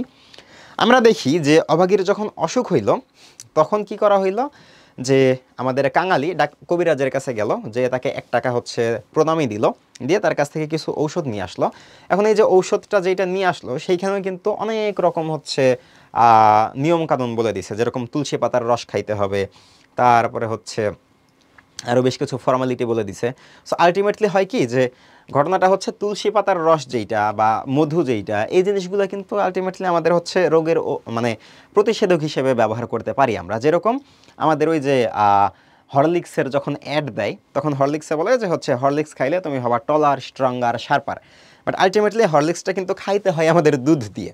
সো তুমি যদি নিয়মিত প্রতিদিন 1 গ্লাস করে দুধ খাও তাহলে কিন্তু এমনিতেই তুমি টলার, স্ট্রঙ্গার, শার্পার হবা। এখন সেটার সাথে হরলিক্স অ্যাড করার কারণটা কি? কারণটা হচ্ছে ওদের ওই যে অ্যাডভার্টাইজ যেই পারপাসটা সেইটা। সো তুমি নিয়মিত যদি 1 গ্লাস করে জাস্ট দুধও খাও, হরলিক্স মিক্স করার দরকার নাই, ওইটা যেরকম তোমার কাজে দিবে, তুমি যদি জাস্ট তুলসীর পাতাটা খাও তাইলেও কিন্তু এটা তোমার জ্বর সারাইতে কাজে দিবে। বাট ওই যে বড়ি বা ঔষধ যেটা, সেটা হচ্ছে জাস্ট আমাদেরকে মনকে একটু সান্ত্বনা দেয়া, একটু বুঝ দেয়া যে হ্যাঁ তোমার এই ওষুধটা খাইলে এটা কাজে লাগবে, আর তুমি এটা তুলসীর পাতা দিয়ে খাও। সো আলটিমেটলি ঘুরে ফিরে কিন্তু জিনিসটা একই। সো এই যে একটা বিষয়। দ্বিতীয় যে বিষয়টা সেটা হচ্ছে এই অসুখ সারানোর জন্য প্রতিবেশীরা এসে বিভিন্ন রকম উপদেশ দেয় কাঙালিকে, যে কেউ বলে যে হরিণের শিং ঘষা জল খাইলে এর অসুখ ভালো হবে, কেউ বলে যে গেটে কুড়ি পুরাইয়া ওইটা মধুতে মারাইয়া যদি চাটাইয়া দেওয়া হয় তাহলে তার অসুখ ভালো হইতে পারে। সে যে যেরকম টোটকা চিকিৎসা জানে সেই সেরকম উপদেশ এসে দিয়ে গেছে, কিন্তু আলটিমেটলি এর কোনোটাই ওইভাবে আসলে ওইভাবে ব্যবস্থাও করতে পারে নাই। আর আমাদের হচ্ছে অভাগীও তো ওই ওষুধগুলা খায় নাই, সে ওইটা কপালে ঠেকাইয়া উনুনে ফালাই দিচ্ছে, মানে চুলাতে ফালাই দিয়া বলছে যে যদি ভালো হয় তাহলে এতে পাইতেই হবে। সো আলটিমেটলি অভাগীর ভেতরেও এক ধরনের এই ধরনের কুসংস্কারের বিশ্বাস ছিল, প্রতিবেশী যারা ছিল তাদের ভেতরেও এই কুসংস্কারের বিশ্বাসের বিষয়টা ছিল, এবং এইটার কারণে আলটিমেটলি আমরা দেখছি যে অভাগী তার দুর্ভাগ্যটার সাথে যুদ্ধ করে টিকে থাকতে পারে নাই, সে মারা গেছে। এখানেও আমরা দেখি যে আমাদের মৃত্যুঞ্জয়কে যখন সাপে কামড় দিছে তখন একে যেই আলটিমেট প্রতিষেধক দেওয়া দরকার তখনকার যুগে, এটা যেই সময়কার গল্প, সেই সময় তো আসলে ওইভাবে প্রতিষেধক ছিল না, বাট মিনিমাম যে চিকিৎসাটা দেওয়া দরকার সেইটারও ব্যবস্থা করা হয় নাই। হাতে তাবিজ বাইঁধে দিছে, তারপরে হচ্ছে শেকড় বাইঁধে দিছে, এই ধরনের কাজকর্ম করছে। এখন তাবিজ বা শেকড় দিয়ে সাপের বিষ নামানোটা আসলে ওইভাবে পসিবল না। সো আলটিমেটলি এই কুসংস্কারে বিশ্বাস এবং সেইটার কারণে আমাদের মৃত্যুঞ্জয়কে যে মৃত্যুর মুখে পতিত হইতে হইল, এই যে ঘটনাটা, সেইটা আমাদের অভাগীর অসুখে পড়া, তারপরে তার সাথে হচ্ছে ওই যে যেই বিভিন্ন রকম টোটকা চিকিৎসার যেই উপদেশগুলো ওকে দেওয়া হয়েছে, সেই টোটকা চিকিৎসার উপদেশগুলো এবং সেগুলো কোনোটাই না মানার কারণে আলটিমেটলি আমার অভাগীর যে মৃত্যুটা, সেই ঘটনার সাথে কিন্তু সাদৃশ্য রয়েছে। সো আমরা এখানে আলটিমেটলি বলতে পারি যে যে বিশেষ দিকটার সাদৃশ্য রয়েছে সেটা হচ্ছে কুসংস্কারে বিশ্বাস। ওকে, এরপরে আমরা যদি হচ্ছে ঘয়ের দিকে আসি, ঘতে বলা হইল যে উদ্দীপকে অভাগীর স্বর্গ গল্পের একটি বিশেষ দিকের প্রতিফলন ঘটলেও গল্পের মূল বিষয়টি অনুপস্থিত, মন্তব্যটির যথার্থতা বিচার করো। সো এইখানে আমাকে সরাসরি আমার মতামতটা জানতে চাওয়া হয়েছে এবং আমরা এখানে মতামত দিব যে এই মন্তব্যটা অবশ্যই যথার্থ। কেন যথার্থ? কারণটা হইল যে এই উদ্দীপকটার ভেতর কিন্তু আমরা অভাগীর স্বর্গ গল্পের যে মূল বিষয়টা ছিল, যে জাতিভেদ প্রথা, শ্রেণীবিভেদ এবং ধর্ম বর্ণ নির্বিশেষে সকলের প্রতি মানবিক আচরণ করার শিক্ষা, এই জিনিসটা কিন্তু এই পুরা উদ্দীপক জুড়ে কোথাও আমি খুঁজে পাই না। সো যেহেতু এই পুরা উদ্দীপকের ভেতর কোথাও আমি ধর্মের বৈষম্য, বর্ণের বৈষম্য, শ্রেণীর বৈষম্য, জাতির বৈষম্য, কোনো ধরনের বৈষম্য দেখি না, এবং আলটিমেটলি এই বৈষম্য থেকে উত্তরণের যে শিক্ষাটা বা মানুষের প্রতি মানবিক আচরণ করার যে শিক্ষার বিষয়টা, এইটাও আমরা এই উদ্দীপক থেকে আসলে পাই না। সেই কারণে আমরা বলতে পারি যে এইখানে আমরা অভাগীর স্বর্গ গল্পের জাস্ট একটা বিশেষ দিক, ওই যে কুসংস্কারের প্রতি যে বিশ্বাসটা ছিল ওই জিনিসটার প্রতিফলন এইখানে দেখতে পাইছি, বাট গল্পটার মূল যে বিষয়টা ছিল যে আমাদের কি করতে হবে, মানবিক আচরণ করতে হবে, আমাদের আসলে জাতি ধর্ম বর্ণ নির্বিশেষে আমাদের সকলের প্রতি এক ধরনের সহানুভূতি থাকতে হবে, এই সহানুভূতিশীল আচরণ করার যে বিষয়টা, সেটা কিন্তু এখানে প্রতিফলিত হয় নাই, এবং সেই কারণে আমরা বলতে পারি যে এই মন্তব্য যেটা করা হয়েছে এই পুরা মন্তব্যটা অবশ্যই যথার্থ। এরপর আমরা যদি নেক্সট কোশ্চেনের দিকে আগাই, এখানে বলা হইল যে গ্রামে মৃত্যুঞ্জয়ের আপন বলতে পিতৃস্থানীয় এক খুড়া ছাড়া আর কেউ ছিল না। এই যে এই উদ্দীপক আর এই উদ্দীপক দুইটাই কিন্তু আমার একই গল্প থেকে নেয়া, বিলাসী। এটা হচ্ছে শরৎচন্দ্র চট্টোপাধ্যায়েরই লেখা আরেকটা গল্প, বিলাসী। এটা তোমরা যখন এইচএসসিতে উঠবা তখন পাবা। সো এইটার একটা দিক আমরা এখানে দেখলাম, আরেকটা দিক আমরা এখানে দেখব যে মৃত্যুঞ্জয়ের আপন বলতে গ্রামের মধ্যে একজনই ছিল, সেটা হচ্ছে এক খুড়া। খুড়া মানে কি? খুড়া মানে হচ্ছে আমাদের কি জানি বলে, যে কাকা খুড়া এই টাইপের হচ্ছে যে রিলেশনটা থাকে। আর তারপরে বলা হয়েছে যে নানান সময়ে সেই কপর দক্ষিণ খুড়া মৃত্যুঞ্জয়ের কাছ থেকে আর্থিক সুবিধা সহ বিভিন্ন সুবিধা আদায় করে নিয়েছে। শুধু তার খুড়া একা নয়, পুরো গ্রামের প্রায় সকলেই যে যখন পেরেছে বিভিন্ন ছলছুতায় মানে হচ্ছে বিভিন্ন অজুহাতে মৃত্যুঞ্জয়ের কাছ থেকে অর্থকড়ি হাতিয়ে নিয়েছে। মৃত্যুঞ্জয় বিনা সংকোচে যাকে যতটুকু পেরেছে টাকা পয়সা দিয়ে সাহায্য করেছে, কিন্তু বিলাসী নামের এক সাপুরের মেয়েকে ভালোবেসে বিয়ে করায় পুরো গ্রাম মৃত্যুঞ্জয়ের বিরুদ্ধে দাঁড়ায়। গ্রামবাসীর ভাষ্য হচ্ছে নিচু জাতের মেয়ে বিয়ে করায় মৃত্যুঞ্জয় নিজের জাত বিসর্জন দিয়েছে এবং গ্রামের জন্য কলঙ্ক বয়ে এনেছে। এরই জের ধরে মৃত্যুঞ্জয়ের কাছ থেকে নানা সময়ে সুবিধা নেওয়া সেই লোকেরাই জাত গেল এই রব তুলে মৃত্যুঞ্জয় আর বিলাসীর উপর নানা প্রকার অত্যাচার করতে শুরু করে। সো এইখানে আমাদের গল্পটার একটা সারসংক্ষেপ দেখানো হয়েছে। গল্পটা ছিল এরকম যে মৃত্যুঞ্জয় ও 3rd ক্লাসে পড়তো, মানে ক্লাস 8-এ পড়তো। এখন ওই যে পড়াশোনা করতো, এই পড়াশোনা আদু ভাই টাইপের ছিল, খুব বেশি সিরিয়াসনেসের সাথে পড়াশোনা করতো না, এবং ওর বিশাল একটা আমের বাগান ছিল, প্রায় 20-25 বিঘার একটা আমের বাগান ছিল। সো এই আমের বাগান থেকে ওই সিজনে এটা হচ্ছে লিজ দিয়ে যে টাকা পয়সা পাইতো সেইটা দিয়ে ওর মোটামুটি একা মানুষ ছিল, এবং আর ওই যে আত্মীয় বলতে একজনই ছিল, খালি খুড়া। সো ও ওইখান থেকে যে টাকা পয়সাটা পাইতো সেইটা দিয়ে ওর জীবন ভালোভাবেই চলতেছিল এবং এ টাকা পয়সাটা উদ্বৃত্ত থাকতো। 20-25 বিঘার একটা আমের বাগান যদি লিজ দেওয়া হয় এখান থেকে কিন্তু যথেষ্ট টাকা পয়সা আসে। সো এই টাকা পয়সা থেকে ওর জীবন ভালোই চলতেছিল এবং এই কারণে এই যে টাকা পয়সা আছে যথেষ্ট হচ্ছে অবস্থা সম্পন্ন একজন মানুষ এবং হচ্ছে যে কোনো মানুষ সাহায্য চাইলে সাহায্য পায়। তার সাথে সাথে সে ছিল কায়স্থ ঘরের, মানে একেবারে ব্রাহ্মণ না, বাট একটু উঁচু বর্ণের, একেবারে নিচু জাতের মানুষ না, মোটামুটি উঁচু বর্ণের একটা মানুষ ছিল। সো এই যে কায়স্থ ঘরের মানুষ যে ছিল সে, এটার কারণে গ্রামের লোকজনের প্রতি মানে গ্রামের লোকজনের তার প্রতি হচ্ছে এক ধরনের সহানুভূতি ছিল। বাট ওর সম্পর্কে তার যে খুড়াটা ছিল সেই খুড়া বিভিন্ন সময়ে বিভিন্ন রকম কুৎসা রটনা করে বেড়াইতো। এইটার কারণে গ্রামে তার এক ধরনের হালকা দুর্নামও ছিল। যাই হোক, সেটা আলাদা বিষয়। কারণ এই যে লোকজন তার থেকে বিভিন্ন সময় বিভিন্ন সুবিধা নিত, কিন্তু একবার মৃত্যুঞ্জয়ের অসুখ হইল। এই অসুখের সময় তাকে সাহায্য করার মতো কোনো মানুষ ছিল না। সেই সময় এক সাপুরে আর তার মেয়েটার নাম হচ্ছে বিলাসী, এই দুইজন মিলে তাকে চিকিৎসা করে সুস্থ করে তোলে এবং সুস্থ হওয়ার পর বিলাসীর সাথে মৃত্যুঞ্জয়ের বিয়ে দেওয়া হয়। এবং এই যে বিয়েটা করা হইলো, সে ছিল কায়স্থ ঘরের একটু উঁচু জাতের মানুষ, আর বিয়ে করছে সে একজন সাপুরের মেয়েকে। সাপুরের তো হচ্ছে নিচু জাতের মানুষ। সে যে উঁচু জাতের মানুষে একজন নিচু জাতের মানুষকে যখন সে বিয়ে করছে, তখন তার খুড়ার বেসিক্যালি মেইন টার্গেট ছিল বাংলা সিনেমার টিপিক্যাল ভিলেনদের যে টার্গেটটা থাকে, যে নায়িকার অথবা নায়কের বাপের সম্পত্তি দখল করে নেওয়া। সো আমাদের এইখানে খুড়ারও টার্গেটটা ছিল এরকম, যে মৃত্যুঞ্জয়ের যে সম্পত্তিটা আছে সেটাকে সে দখল করে নেবে। এটার কারণে সে নানা অজুহাত খুঁজতো। যখন দেখছে যে বিলাসীকে সে বিয়ে করে ফেলছে, একজন উঁচু জাতের মানুষ হয়ে নিচু জাতের একটা মেয়েকে বিয়ে করছে, তখন সে একটা ছুতো পেয়ে গেছে এবং তখন গ্রামবাসীকে খেপাইয়ে দিয়ে তাদের বিরুদ্ধে খেপাইয়ে তুলে আক্রমণ করা হয়েছে, বিভিন্ন সময়ে বিভিন্ন রকম নির্যাতন করা হয়েছে এবং তাদের নির্যাতনে অতিষ্ঠ হয়ে আমাদের মৃত্যুঞ্জয় ওই তার ঘরবাড়ি সহায় সম্পত্তি ত্যাগ করে যে মালো পাড়ায়, মানে সাপুরেদের যে পাড়াটা, সেখানে যে বসবাস শুরু করে এবং পুরো দস্তুর সাপুরে হয়ে যায় এবং একসময় ওই যে সাপ ধরতে যায় সে সাপের কামড়ে মারা যায়। এই হচ্ছে গল্পটা। এখন আমাদের এইখানে যে উদ্দীপকটা আছে সেটার প্রেক্ষিতে আমাদের গ নাম্বার প্রশ্নে উদ্দীপকে মৃত্যুঞ্জয় চরিত্রটি অভাগীর স্বর্গগল্পের কোন বিষয়টিকে তুলে ধরেছে তা ব্যাখ্যা করো। সো আমরা মৃত্যুঞ্জয়ের দিকে তাকাইলে সরাসরি ওর ক্যারেক্টারের ভেতরে কিন্তু অভাগীর স্বর্গগল্পের সরাসরি মিলের যেই বিষয়গুলো সেইগুলো ওইভাবে দেখি না। বাট এইখানে আমরা যদি দেখি যে মৃত্যুঞ্জয় যখন বিলাসীকে বিয়ে করছে তখন একটা ঘটনা ঘটছে। কি ঘটনা ঘটছে? যে সে উঁচু জাতের ছিল, কিন্তু উঁচু জাতের মানুষ হওয়ার সত্ত্বেও সে নিচু জাতের একটা মেয়েকে বিয়ে করছে। আলটিমেটলি সে তার জাত বিসর্জন দিছে। সেই যে জাত বিসর্জন দেওয়ার যে কথাটা, সেটার সাথে আমরা রিলেট করে বলতে পারি কোন বিষয়? এটা হচ্ছে ওই যে আমাদের যে জাতিভেদ যেই প্রথাটা ছিল বা জাতিভেদ শ্রেণী বৈষম্যের যে বিষয়টা, সেই জিনিসটা এখানে মৃত্যুঞ্জয়ের যে কাজটা সেইটার মাধ্যমে প্রতিফলিত হয়েছে। কিভাবে প্রতিফলিত হয়েছে? উদ্দীপকের যে বর্ণনাটা সেটা তো আমরা দিবই, যে মৃত্যুঞ্জয় যদিও সে উঁচু জাতের একজন মানুষ ছিল, কিন্তু আলটিমেটলি সে কী করছে? সে নিচু জাতের মেয়ে বিলাসীকে বিয়ে করছে, যেটার মাধ্যমে সে তার জাত বিসর্জন দিয়ে নিচু জাতে হচ্ছে কনভার্ট হয়ে গেছে। একই রকমভাবে আমরা দেখি যে আমাদের যে অভাগীর স্বর্গ গল্পটা ছিল সেইখানেও নিচু জাতের মানুষের প্রতি এখানে আমরা আরেকটা বিষয় অ্যাড করব, সেটা হচ্ছে এই মৃত্যুঞ্জয় যে তার জাত বিসর্জন দিয়ে নিচু জাতে চলে গেল, এটার কারণে গ্রামের মানুষজন এবং তার খুড়া এরা সবাই কী করছে? তাদের নানা রকম অত্যাচার নির্যাতন করছে। সো আমরা যদি অভাগীর স্বর্গের সাথে কম্পেয়ার করে ওইখানেও আমরা দেখি যে ওইখানেও আমাদের অভাগী এবং কাঙালি তারা যে নিচু জাতের ছিল, এটার কারণে তারা সমাজে ওইরকম মূল্য পায় নাই এবং তারা বিভিন্ন সময়ে বিভিন্ন শ্রেণীর মানুষের দ্বারা নির্যাতিত হয়েছে এবং আলটিমেটলি আমাদের কাঙালি বা অভাগীর যে শেষ ইচ্ছাটা ছিল যে তার হচ্ছে মৃত্যু হইলে তার ছেলের হাতের আগুন পাবে, সেই ইচ্ছাটাও কিন্তু সে পূরণ করতে পারে নাই। সো এই যে আমাদের বিষয়টা, জাতিভেদ প্রথার যে বিষয়টা, সেই জিনিসটার সাথে আমরা এখানে মিলটা দেখাই দিব। এরপরে যদি আমরা ঘর দিকে তাকাই তাহলে আমরা দেখব যে উদ্দীপকের মৃত্যুঞ্জয় ও অভাগীর স্বর্গগল্পের কাঙালির মধ্যে বিদ্যমান বৈসাদৃশ্যগুলো তুলে ধরো। সো এইখানে আমাকে ক্যারেক্টারটাকে নির্দিষ্ট করে দেওয়া হইল এবং এখানে আমাকে উল্লেখ করে দেওয়া হইল যে বৈসাদৃশ্যগুলো কী কী সেইটা দেখাও। দেখো, একটু খেয়াল করে দেখো, এটা কিন্তু আগের দুইটা প্রশ্নের তুলনায় একটু ডিফারেন্ট।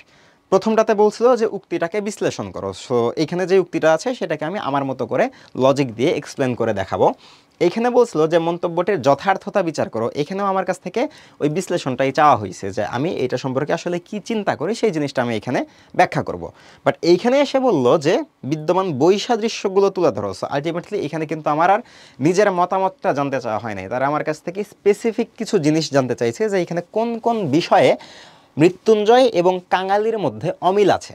সো এইখানে আমার মতামতটা আমি দেখাবো অবশ্যই, বাট সেইখানে আমাকে অবশ্যই ফোকাসে রাখতে হবে এই বৈসাদৃশ্যওয়ালা যে জিনিসগুলো আছে সেই জিনিসগুলো। তাহলে এখন আমরা যদি একটু খেয়াল করি কোন কোন বিষয় থেকে বৈসাদৃশ্য আছে, এইখানে আমাদের হচ্ছে সামাজিক, এরপরে হচ্ছে পারিবারিক এবং অর্থনৈতিক যেই বিষয়গুলো ছিল মোটামুটি এই তিনটা ক্যাটাগরি থেকে আমরা মৃত্যুঞ্জয় এবং কাঙালি এদের ভেতরে বৈসাদৃশ্যটা দেখতে পারি। কীরকম? মৃত্যুঞ্জয়ের কিন্তু আমরা যদি একটু খেয়াল করি শুরুর দিকে ও কিন্তু সমাজে মোটামুটি একটা গ্রহণযোগ্যতা তার ছিল। লোকজন বিভিন্ন সময় তার কাছে সাহায্যের জন্য আসতো, খুড়া তার কাছে সাহায্যের জন্য আসতো। যদিও লোকজন তার নামে হচ্ছে মূল গল্প অনুসারে তার নামে বিভিন্ন সময় তার খুড়া দুর্নাম রটনা করতো, এবং মৃত্যুঞ্জয় থেকে যে সাহায্যটা নেওয়া হয়েছে এই কথাটা লোকজন যে সরাসরি হচ্ছে মানুষজনের সামনে ওইভাবে প্রকাশও করতে চাইতো না, বাট উদ্দীপকে কিন্তু সেই কথাটা বলা নাই। সো উদ্দীপক অনুসারে যদি আমরা যাই সেক্ষেত্রে আমরা বলতে পারি যে সমাজে মৃত্যুঞ্জয়ের একটা ন্যূনতম গ্রহণযোগ্যতা কিন্তু ছিল, এবং তার পরিবারের যে অবস্থানটা সেটাও কিন্তু মোটামুটি ভালো ছিল। সে কায়স্থ ঘরের সন্তান ছিল, উঁচু বর্ণের। এরপরে তার অর্থনৈতিক যে অবস্থাটা সেটাও কিন্তু সে মোটামুটি সচ্ছল ছিল। ওই যে তার 20-25 বিঘার বাগান ছিল, সেইটা লিজ দিয়ে সে যে টাকাটা পাইতো সেটা দিয়ে কিন্তু তার সারা বছরের খরচ, মানে খরচ করার পরেও তার কাছে যথেষ্ট উদ্বৃত্ত থাকতো, যেটা দিয়ে আসলে সে অন্যদেরকে সাহায্য করতে পারতো। বাট আলটিমেটলি এইখানে যদি আমরা অভাগীর গল্পের কাঙালির দিকে তাকাই, এই কাঙালির কিন্তু সামাজিক যেই গ্রহণযোগ্যতা, সামাজিক যেই অবস্থানের বিষয়টা সেইটা ওরকম ক্লিয়ার ছিল না, কারণ সে নিচু জাতের মানুষ, এবং এই নিচু জাতের মানুষ হওয়ার কারণে পারিবারিক দিক থেকে সে যেহেতু নিচু জাতের একটা মানুষ, এটার কারণে সমাজে তার ওইরকম গ্রহণযোগ্যতা ছিল না। সেকেন্ড যে বিষয়টা সেইটা হলো যে তার হচ্ছে যে অর্থনৈতিক অবস্থাটা, অর্থনৈতিক সচ্ছলতা তার কিন্তু ছিল না, যেটার কারণে তার মা যখন মারা গেছে তখন কিন্তু তার মায়ের শেষ ইচ্ছা যে তাকে মুখাগ্নি করা হবে, তাকে পোড়ানো হবে, সেই জিনিসটা কিন্তু সে এনশিওর করতে পারে নাই। তার কাছে যদি 5টা টাকা থাকতো সে অধর রায়ের মুখে ওইটা ছুড়ে দিয়ে বলতে পারতো যে এই নাও তোমার টাকা, তোমার গাছ আমি কাইটা ফেললাম, আমার মাকে এখন আমি পোড়াবো। এটা কিন্তু সে করতে পারতো, বাট তার কাছে সেই দেওয়ার মতো টাকাটা ছিল না। সো এই যে অর্থনৈতিক অসচ্ছলতা, সামাজিক যে হচ্ছে দুর্বল অবস্থান, এবং পরিবারের দিক থেকেও সে হচ্ছে দুলা সম্প্রদায়ের মানুষ ছিল, একটু নিচু জাতের মানুষ।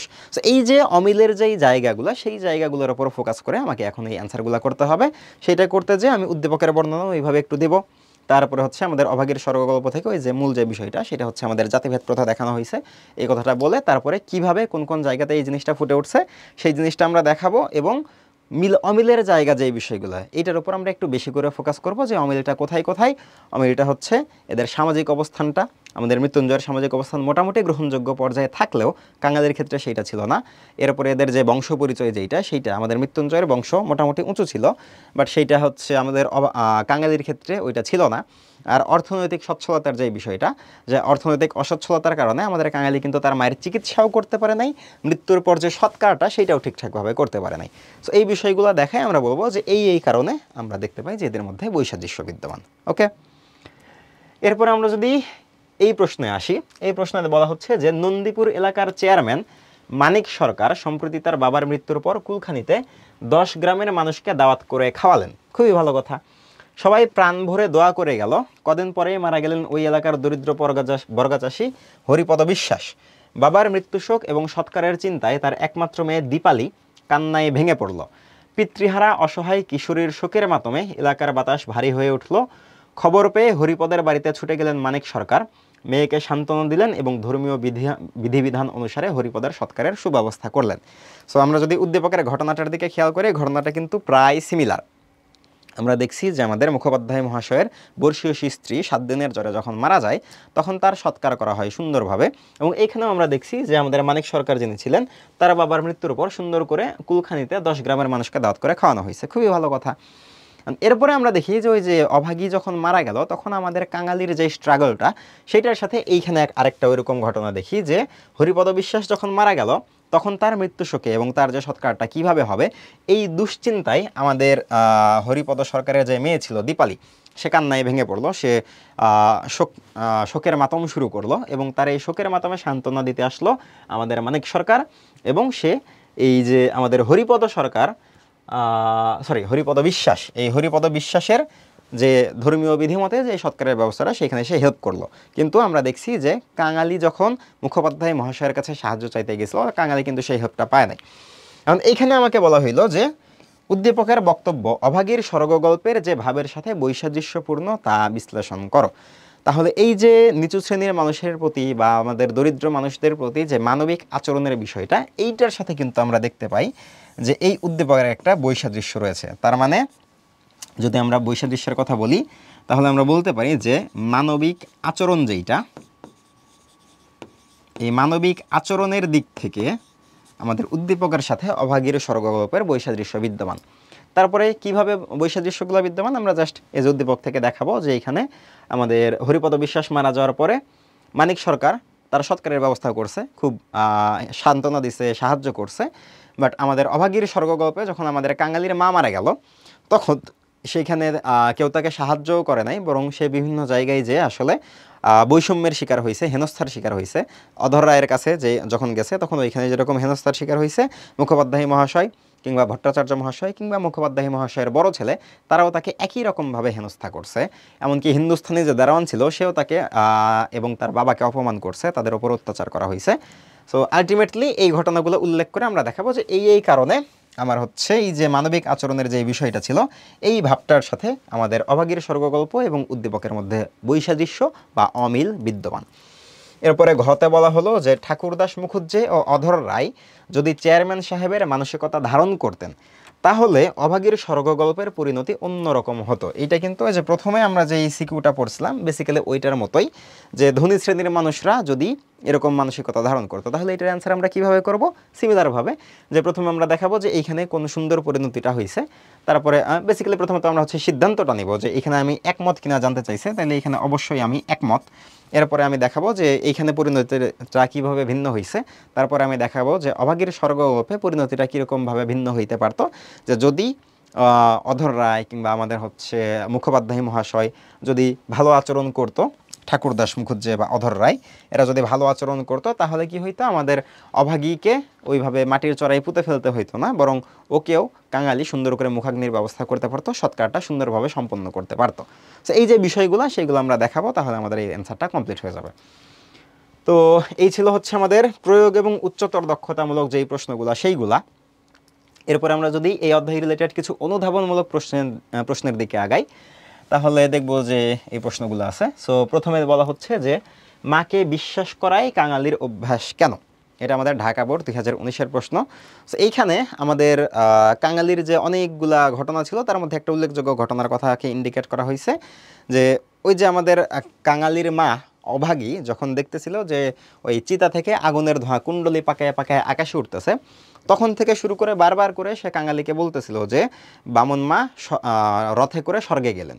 এখন এই কথাটা শুই না কাঙালির আসলে এইভাবে বিশ্বাস হয় নাই প্রথমে, যে তার মাকে সে বলে তুই খেপেছিস মা, ও তো ধোঁয়া, ও হচ্ছে নীল ধোঁয়া, চিতা থেকে ধোঁয়া উঠতেছে, ওইটা দেখা তুই কী কল্পনা করিস।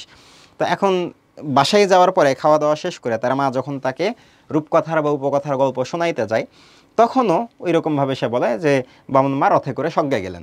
এখন এই কথাটা শুনে কাঙালি আবার তাকে বলে যে তুই বারবার এই কথা বলতেছিস কি, এরকম কি আসলে হয় নাকি? তখন তার মা তাকে বলে যে আমি দেখলাম, সবাই দেখলো, সবাই বলতে ওইখানে শ্মশানে পোড়ানোর সময় যারা উপস্থিত ছিল তখন বলা যায় গায়ের সকলেই তো দেখলো এইটা। সো যখন তার মা এরকম গ্রামের সকলের রেফারেন্স টেনে আমাদের কাঙালিকে বলল যে সবাই দেখছে রথে করে আমাদের বামন মা স্বর্গে গেছে এবং এইটা আমার বিশ্বাস, যখন এইভাবে সে বলছে তখন আলটিমেটলি আমাদের কাঙালিও বিশ্বাস করে ফেলছে যে আচ্ছা ঠিক আছে, মা যখন বলতেছে এবং গ্রামের সবাই দেখতেছে এই কথাটাও যখন আমার মা বলল তখন এইখানে আমি বিশ্বাস করতে পারি। কারণ এইখানে মূলত যে কারণটা এই বিশ্বাসের পেছনে সেটা হচ্ছে ছোটোকাল থেকে আসলে কাঙালি একটু শীর্ণকায়ী ছিল এবং লোকজনের সাথে খুব বেশি মেশার সুযোগ পায় নাই, তার বন্ধু বান্ধব এরকম ছিল না। সো মায়ের কোলে কোলেই সে মানুষ হয়েছে এবং তার মা তাকে যেটা বলে সেইটা বিশ্বাস করাই তার অভ্যাস। সো এই যে অন্যের সান্নিধ্য সে সেইভাবে পায় নাই, মায়ের কথা শুনেই সে বড় হয়েছে এবং তার মা গ্রামের সকলের রেফারেন্স টেনে বলছে যে বামন মা রথে করে স্বর্গে গেছে। সো এই কথাটা যখন সে বলছে তখন কাঙালি আলটিমেটলি বিশ্বাস করে ফেলছে যে আচ্ছা ঠিক আছে, মা যখন বলছে তখন এটা মনে হয় ঠিকই আছে। সো এই কথাটাই আমরা এখানে ব্যাখ্যা করব যে মাকে বিশ্বাস করায় কাঙালির অভ্যাস কেন, কারণ ছোটোকাল থেকে সে এই শিক্ষাটাই পেয়ে আসছে, অন্য কারোর সাথে সে চলাফেরার সুযোগ পায় নাই এবং তার মা গ্রামের সকলের রেফারেন্স টেনে বলছে বামন মা রথে করে স্বর্গে গেছে। সুতরাং এই যে মাকে বিশ্বাস করার যে অভ্যাসটা সেই অভ্যাসটার কারণে সেই কথাটাকে বিশ্বাস করছে। এরপরে আসলে হচ্ছে মা মরেছে তো যা নিচে নেবে দাঁড়া। অধর রায়ের এরূপ উক্তির কারণ কি? এরূপ উক্তির কারণটা হচ্ছে নিচু জাতের মানুষের প্রতি তার যে অবজ্ঞার ভাবটা ছিল সেইটা। অধর রায় তো হচ্ছে আমাদের গোমস্তা বলতে আমাদের যে রাজা বা হচ্ছে নৃপতি যারা ছিল তাদের প্রতিনিধি, যারা খাজনা টাজনা সংগ্রহ করে। সো মোটামুটি বড়লোক শ্রেণীর একজন হোমরা চোমরা মানুষ। এখন এর যখন বাসায় একেবারে ওপরে চলে আসছে কাঙালি, তখন সে কিন্তু একেবারে একটু কনফিউজড হয়ে গেছে। প্রথমে যে ঘটনাটা কি ঘটলো, তারপরে একটু বিরক্ত হয়েছে যে এ তো একে মরা বাড়ি থেকে আসছে, তারপরে উঠতে উঠতে একেবারে বাড়ির ওপর পর্যন্ত চলে আসছে। সো এই ধরনের বেয়াদবি আসলে সে ওইভাবে পজিটিভলি নেয় নাই, এবং সেই কারণে সে বলছে যে মা মরছে মরছে ভালো কথা, তুই একেবারে বাড়ির ওপর উঠে বসে থাকিস না, এখান থেকে তুই নিচে নামা দ্বারা তোর কি বলা লাগবে তুই নিচে থেকে বল। সো এই যে নিচু জাতের মানুষ একে, তার উপর হচ্ছে মরাবাড়ি থেকে আসছে, এই বিষয়গুলোর উপর বেস করে তাদের প্রতি এবং এই নিচু শ্রেণীর মানুষদের প্রতি অধরায়ের যে অবজ্ঞা অবহেলার যে ভাবটা ছিল, সেই কথাটাই মানে সেই বিষয়টাই তার এই কথাটা থেকে প্রকাশ পাইছে। সো আমরা এখানে বলবো যে এই উক্তিটার কারণ হলো নিচু শ্রেণীর মানুষের প্রতি অবজ্ঞা অবহেলা। তারপরে আমরা ঘটনাটার রেফারেন্স দিয়ে এখানে সুন্দর করে আমাদের মতো করে ব্যাখ্যা করে দিব। এরপরে আসলো যে রসিক দুলে তার পায়ের ধুলো দিতে গিয়ে কেঁদে ফেললো কেন। বেসিক্যালি তার যে অনুতাপ, তার যে কৃতকর্মের প্রতি নিজের কৃতকর্মের কথা চিন্তা করে তার ভেতর যে অনুতাপের সৃষ্টি হয়েছে, সেটার কারণে আমাদের রসিক বাঘ অভাগীকে পায়ের ধুলো দিতে গিয়ে কেঁদে ফেললো। কারণ রসিক বাঘ কিন্তু বিয়ের পরে কিছুদিন পরে আরেকটা বিয়ে করে অন্য গ্রামে উঠে চলে গেছে, এবং সারা জীবন সে অভাগীকে অসন বসন দেয় নাই। অসন মানে হচ্ছে আহার অন্ন, আর বসন মানে হচ্ছে কাপড়। সো তারা ভাত কাপড় কোনো কিছু দেয় নাই, এরপরে কোনো দিন তার খোঁজ খবর নেয় নাই। অথচ সেই অভাগী যখন মৃত্যুশয্যায়, তখন সে আমাদের এই রসিক বাঘের কাছ থেকে পায়ের ধুলো চাইছে। সো যেই স্ত্রীর প্রতি সে সারা জীবন ধরে অবহেলা অবজ্ঞা করে আসছে, সেই স্ত্রী যখন মৃত্যুশয্যায় শুয়ে থেকে তার কাছ থেকে পায়ের ধুলো চাইতেছে, তখন সেই পায়ের ধুলোটা দিতে গিয়ে সে আসলে তার কৃতকর্ম যেটা করছিল, সে সারা জীবন যে অভাগীর সাথে অন্যায়টা করে আসছে, সেইটা চিন্তা করে সে অনুতপ্ত হয় এবং কেঁদে ফেলে। এরপরে বলা হইল অভাগীর জীবন নাট্যের শেষ অঙ্ক বলতে কি বোঝানো হয়েছে। সো জীবন নাট্য বলতে এখানে অভাগীর যে জীবনটা, সেটাকে একটা নাটকের সাথে যদি আমরা কম্পেয়ার করি, নাটকের যে নাটকীয় ঘটনা বলি, সেটার সাথেও কিন্তু অভাগীর যে জীবনটা, সেটা একেবারে কম নাটকীয় ছিল না। কেন? কারণ অভাগীর জীবনটা 30 বছরের মোটামুটি, এবং এই 30 বছরের জীবনকালে সে কিন্তু অনেক চড়াই উৎরের ভেতর দিয়ে গেছে। ছোটোকালে তার মা মারা গেছে, তার বাবাও ছোটোকালে মারা গেছে। এরপরে তার যখন বিয়ে হইল, বিয়ে হওয়ার পর রসিক বাঘ অন্য জায়গায় চলে গেছে। এরপরে কাঙালি যখন হইল, তখন কাঙালিকে সে অনেক কষ্ট করে মানুষ করা লাগছে, এবং গ্রামের বিভিন্ন মানুষজন বিভিন্ন সময় বিভিন্নভাবে অভাগীকে প্ররোচিত করছে, তাকে পাওয়ার চেষ্টা করছে, সেইখান থেকেও নিজেকে রক্ষা করে চলা লাগছে। এবং আলটিমেটলি এই স্ট্রাগলগুলো পার করতে করতে করতে করতে জীবনের প্রায় 30টা বছর পার করে সে এখন এসে মৃত্যুশয্যায় উপস্থিত হয়েছে। সো এই যে তার জীবনের যে মৃত্যুশয্যার বিষয়টা, জীবননাট্যের শেষ অঙ্ক বলতে তার এই মৃত্যুকালের বিষয়টাকে বোঝানো হয়েছে। তার মানে তার মরণের যেই সময়টা, এইটাকে ইন্ডিকেট করা হয়েছে। এবং তার জীবনটা যেহেতু অনেক চড়াই উৎরের মধ্য দিয়ে গেছে, তাই এটাকে নাটকের সাথে তুলনা করে তার মরণের সময়টাকে জীবন নাট্যের শেষ অঙ্ক বলে এখানে অভিহিত করা হয়েছে। এরপরে বলা হইল যে নাপিত কাঙালির মায়ের হাত দেখে মুখ গম্ভীর করলো কেন। নাপিত কাঙালির মায়ের হাত দেখে মুখ গম্ভীর করলো কেন। তাহলে এখানে নাপিত বলতে হচ্ছে ঈশ্বর নাপিত, যে নারী দেখতে জানতো। সে কাঙালির মায়ের হাত দেখে বুঝতে পারলো যে তার মৃত্যু আসলে আসন্ন। সে কাঙালির মায়ের হাত দেখে বুঝতে পারে, মানে বেসিক্যালি অভাগীর হাত দেখে বুঝতে পারে যে তার মৃত্যু আসন্ন। এর আর হাতে খুব বেশি সময় নাই, যে কোনো সময় অক্কা পাইতে পারে, যে কোনো সময় পটল তুলতে পারে, এই কথাটা সে বুঝতে পারছে, এবং সেই কারণে সে মুখ গম্ভীর করছে। এরপরে রসিক হতবুদ্ধির মতো দাঁড়াইয়া রহিল কেন। বেসিক্যালি এই একই কারণে, যে যেই স্ত্রীকে সে সারা জীবন ধরে অবহেলা অবজ্ঞা করে আসছে, সেই স্ত্রী তার কাছ থেকে পায়ের ধুলো চাইতেছে। এই জিনিসটা ফিল করে সে যে কত বড় অপরাধ করছে, কত বড় গাধার মতো কাজ করছে, কত ভালো একটা মানুষকে সেই রকম অত্যাচার করছে, সেই বিষয়টা চিন্তা করে সে হচ্ছে হতবুদ্ধির মতো দাঁড়াইয়া রইল। আর তোর হাতের আগুন যদি পাই আমিও স্বর্গে যাব, উক্তিটি ব্যাখ্যা করো। এইখানে বেসিক্যালি ধর্ম বিশ্বাসের যে বিষয়টা, সেটা ফুটে উঠছে। অভাগীর স্বর্গ গল্পে আমরা অনেকগুলো কুসংস্কার দেখতে পাই, তবে এর সাথে সাথে এখানে ধর্মের প্রতি যে বিশ্বাসের বিষয়টা, সেটাও কিন্তু আমরা দেখি। সেই যে পুত্রের হাতের আগুন, যেটা হিন্দু ধর্ম অনুসারে এই পুত্রের হাতের আগুন হচ্ছে মোক্ষ লাভের একটা উপায়। বাবা মা মৃত্যুর পর যদি ছেলের হাতের আগুন পাই, সেই ক্ষেত্রে তারা মোক্ষ লাভ করে, আত্মাটা মুক্তি লাভ করে এবং অনন্তকাল ধরে স্বর্গে বসবাস করতে পারে, এরকম একটা বিষয় হচ্ছে তাদের ধর্ম অনুসারে বিশ্বাস করা হয়। সো ওই ধর্মবিশ্বাস থেকেই আমাদের অভাগী যে ছিল, সে অভাগীটা বলে বারবার করে কাঙালিকে বলে যে বাবা তোর হাতের আগুন যদি আমি পাই, তাইলে আমার আত্মা মোক্ষ লাভ করবে, মুক্তি লাভ করবে, এবং আমি বামুনমার মতো স্বর্গে যাইতে পারবো। সো এইখানে ধর্মবিশ্বাসের যে বিষয়টা, সেটা ফুটে উঠছে। ওকে, সো অনুধাবনমূলক প্রশ্ন শেষে আমরা যদি এখন জ্ঞানমূলক প্রশ্নের দিকে আসি, তাহলে দেখি যে এখানে প্রথমে বলছে অভাগীকে নদীর চড়ায় মাটি দিতে বলেছিল কে। এটা বলছিল আমাদের ভট্টাচার্য মহাশয়। এই ভট্টাচার্য মহাশয়ের যাই নাম একবারই আছে। আমাদের কাঙালি যখন গেছিল কাঠ চাইতে মাকে পোড়ানোর জন্য মুখুজ্জে মহাশয়ের কাছে, তখন ভট্টাচার্য মহাশয় বলছিল যে তোদের যাতে আবার কে কবে পোড়ায় রে, যা মুখে নুরো জেলে দিয়ে মাটির চড়াই পুঁতে ফেলে গে। নুরো জেলে দেওয়া মানে ওই যে ধানের যে এই আটিগুলা থাকে সেইটাতে একটু আগুন জ্বালায় মুখে টাচ করায় তারপরে জাস্ট মাটিতে পুঁতে ফেলা। সো এইটা আমাদের বলছিল ভট্টাচার্য মহাশয়। এরপরে বলছে ঠাকুরদাস মুখুজ্জের স্ত্রী কয় দিনের অসুখে মারা গেলেন, উনি 7 দিনের অসুখে মারা যান।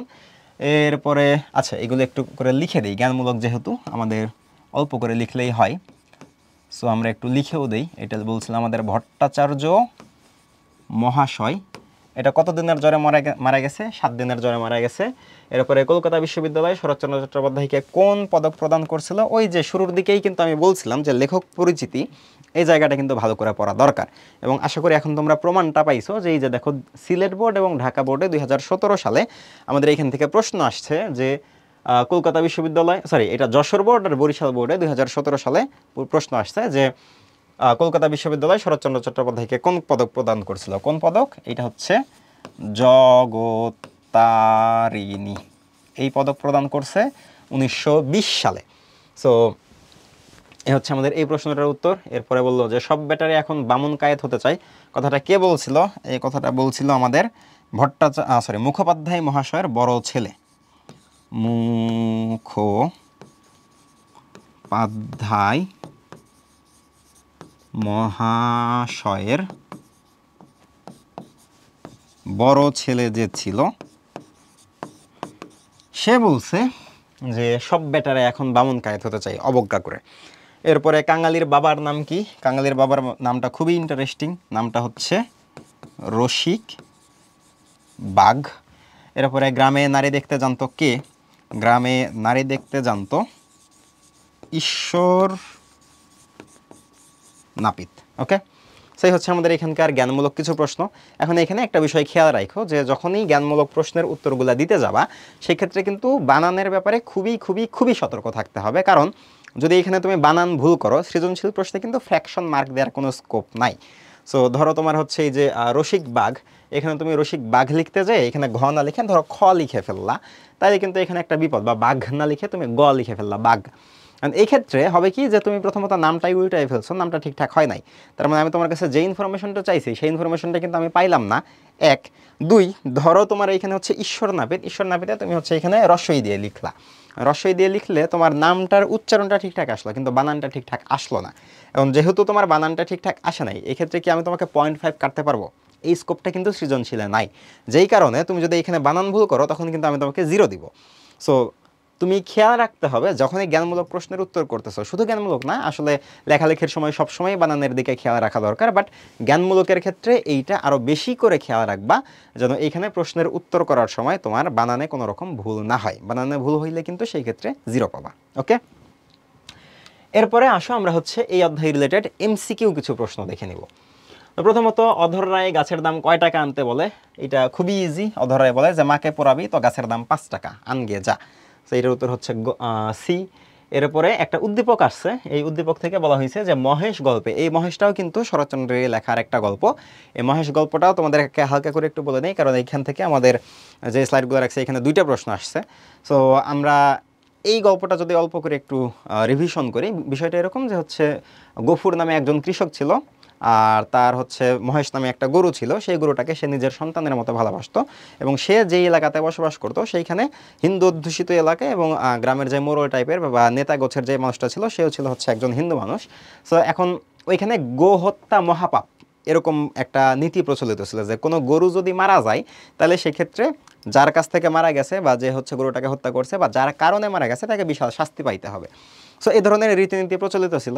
এখন এই যে গফুর যে ছিল, এই গফুর দরিদ্র একজন মানুষ ছিল, যে এটার কারণে ওই গ্রামে তখন মোটামুটি একটা দুর্ভিক্ষ টাইপের সময় চলতেছে এবং সে গরুটাকে ঠিকঠাক মতো খাইতে দিতে পারে না। এই কারণে গরুটা একবার হচ্ছে দড়ি ছিঁড়ে যে বা কোনো রকম ছুটে যে আমাদের ওই যে মোড়লটা ছিল বা যে নেতাটা ছিল তার ক্ষেত থেকে কিছু ফসল খাই, যেটার কারণে গফুরকে ডেকে কিন্তু ওই তারা একসময় বিশাল বকাবকি করে, গালাগালি করে যে তোমার গরু আইসা আমার ক্ষেতের ফসল খাইলো কেন। অথচ যখন গফুর ওই মোড়লের কাছেই যায় যে আমাকে কিছু খড় ধার দেন, যে খড়টা দিয়ে আমি এই হচ্ছে মহেশকে কিছুদিন খাওয়ায় বাঁচায় রাখতে পারি, তখন তারা আবার তাকে খড় ধার দেয় না, তাকে বলে যে তোর গরু তুই নিয়ে যা বেচে দে। এখন সন্তানের মতো যেহেতু গরুটাকে সে লালন পালন করছে, তাকে সে যে বিক্রি করে দিবে এই জিনিসটা সে ওইভাবে আসলে মাইনা নিতে পারে না। এখন একদিন হয় কি যে খাবার দাবারের জন্য সে ওইভাবে হচ্ছে মানে গরুকে ঠিকঠাক মতো খাইতে দিতে পারে নাই, এবং ওই যে ছুটে যে অন্যের ফসল খাইছিল এটার কারণে যখন যে হচ্ছে তাকে ইয়ে করা হয়, মানে অপদস্থ করা হয়, অপমান করা হয়, তখন সে রাগ করে একটা লাঙল ছিল তার বাসায়, সেই লাঙলের ফলা দিয়ে গরুর মাথায় আঘাত করে এবং গরুটা মারা যায়। গরুটা যখন মারা যায় তখন এই যে সমাজে যে নিয়মটা প্রচলিত ছিল যে যদি গো হত্যা করা হয়, গো হত্যা একটা মহাপাপ এবং এই পাপের শাস্তি স্বরূপ তাদেরকে বিশাল শাস্তি পাইতে হবে, এই শাস্তির ভয়ে তখন গফুর তার মেয়েকে নিয়ে গ্রাম ছেড়ে চলে যায়, তার যে সহায় সম্পত্তি, বাড়ি ঘর, বাপের ভিটা সব কিছু ছেড়ে আর মহেশকে ছেড়ে সে তার মেয়েকে নিয়ে গ্রাম ছেড়ে চলে যায়, ওই যে সমাজে প্রচলিত যেই শাস্তিটা ছিল সেই শাস্তির ভয়। তো এই যে একই সমাজ ব্যবস্থা, যেই সমাজটা মহেশ যখন জীবিত ছিল সেই জীবিত গরুকে খাবার দেওয়ার জন্য গফুরকে কিছু খড় ধার দেয় নাই, সেই সমাজটাই কি করবে, সেই সমাজটা হচ্ছে যখন গরুটা মারা গেছে তখন সেই গরু মারা কেন গেল এইটার দায়ে কিন্তু গফুরকে শাস্তি দিতে আসতেছে। সো এই যে সমাজে জাতিদের মধ্যে জাতিতে জাতিতে যে ভেদাভেদ, উঁচু নিচু মানুষের ভেতরকার যে বিভেদ বিভাজন এবং সামন্তবাদের যে নির্মম রূপটা, সেই জিনিসটা কিন্তু এখানে সুন্দর করে ফুটে উঠছে। সামন্তবাদের নির্মম রূপটা ওইভাবে বলা যায় না, এখানে আমরা বেসিক্যালি বলতে পারি যে আমাদের জাতিভেদের সাথে সাথে নিচু জাতের বা এই যে বর্ণভিত্তিক যে বৈষম্যের বিষয়টা, এই বিষয়টা এখানে কিন্তু সুন্দর করে ফুটে উঠছে। এখন আমরা যদি এখানে তাকাই তাহলে দেখি যে ওইখান থেকে ছোট্ট একটা অংশ এখানে ফুটে তোলা হয়েছে যে মহেশ গল্পে গফুর ব্রাহ্মণ তর্করত্নের পায়ের কাছে বসিয়া কাহুন্দুই খড় ধার চাহিতে গেলে তর্করত্ন তীরবৎ পিছাইয়া গিয়া কহিলেন, আমর ছুঁয়ে ফেলবি নাকি। এই যে উদ্দীপকের যে বিষয়টা, এটা কিন্তু পুরা গল্পের ভাবটাকে নিয়ে আসে নাই, এখানে ছোট্ট একটা অংশকে তুলে দেওয়া হয়েছে। সো এইটার সাথে আমাকে বলা হয়েছে উদ্দীপকে তর্করত্নের আচরণে অভাগীর স্বর্গ গল্পের কোন দিকটা ফুটে উঠেছে। এইখানে যে বিষয়টা ফুটে উঠছে সেটা হচ্ছে জাতিভেদ। এখন এইখানে বলতে পারো যে ভাই একটু আগেই তো আপনি সামন্তবাদের কথা বললেন, তাহলে এখানে জাতিভেদটাকে অ্যান্সার নিলেন কেন? সামন্তবাদটা জিনিসটা হইল যে ইংরেজ নৃপতিদের যারা ছিল, ইংরেজ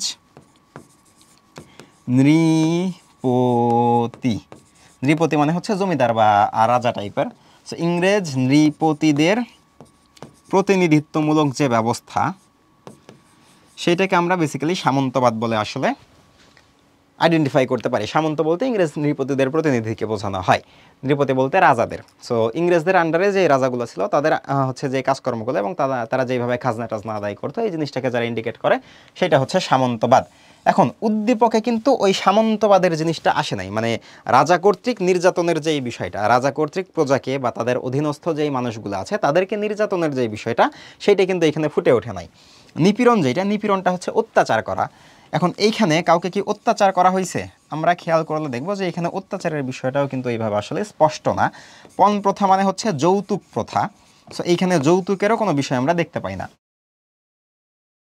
সো এখানে হচ্ছে আমরা খেয়াল করলে দেখব যে সামন্তবাদের যেই বিষয়টা সেইটা এখানে ওইভাবে আসলে আসে নাই, নিপীড়ন বা অত্যাচারের জিনিসটা ওইভাবে আসে নাই, পণ প্রথার যেইটা যৌতুক প্রথা এই জিনিসটা এখানে আসে নাই, বরং এখানে জাতিভেদের যেই বিষয়টা, জাতিভেদের বিষয়টা কি, বিষয়টা হচ্ছে যে এই যে গফুর সে একজন মুসলিম এবং ব্রাহ্মণ তর্করত্ন যে ছিল, এই ব্রাহ্মণ তর্করত্ন একজন উঁচু জাতের ব্রাহ্মণ। সো এই যে উঁচু জাতের ব্রাহ্মণ হওয়ার কারণে সে যে অন্য আরেকটা মানুষের প্রতি একটু মানে কটাক্ষপূর্ণ মনোভাব স্থাপন করলো এবং তার প্রতি যে হচ্ছে একটু খারাপ আচরণ করলো, তাকে বললো যে তুই ছুঁয়ে দিস না, আমরা ছুঁয়ে দিলে আমার জাত চলে যাবে, এরকম যে আচরণটা করলো, এইটার কারণে আমরা এখানে বলবো যে এখানে জাতিভেদ প্রথা যে বিষয়টা আছে এইটাই হচ্ছে পারফেক্ট অ্যান্সার।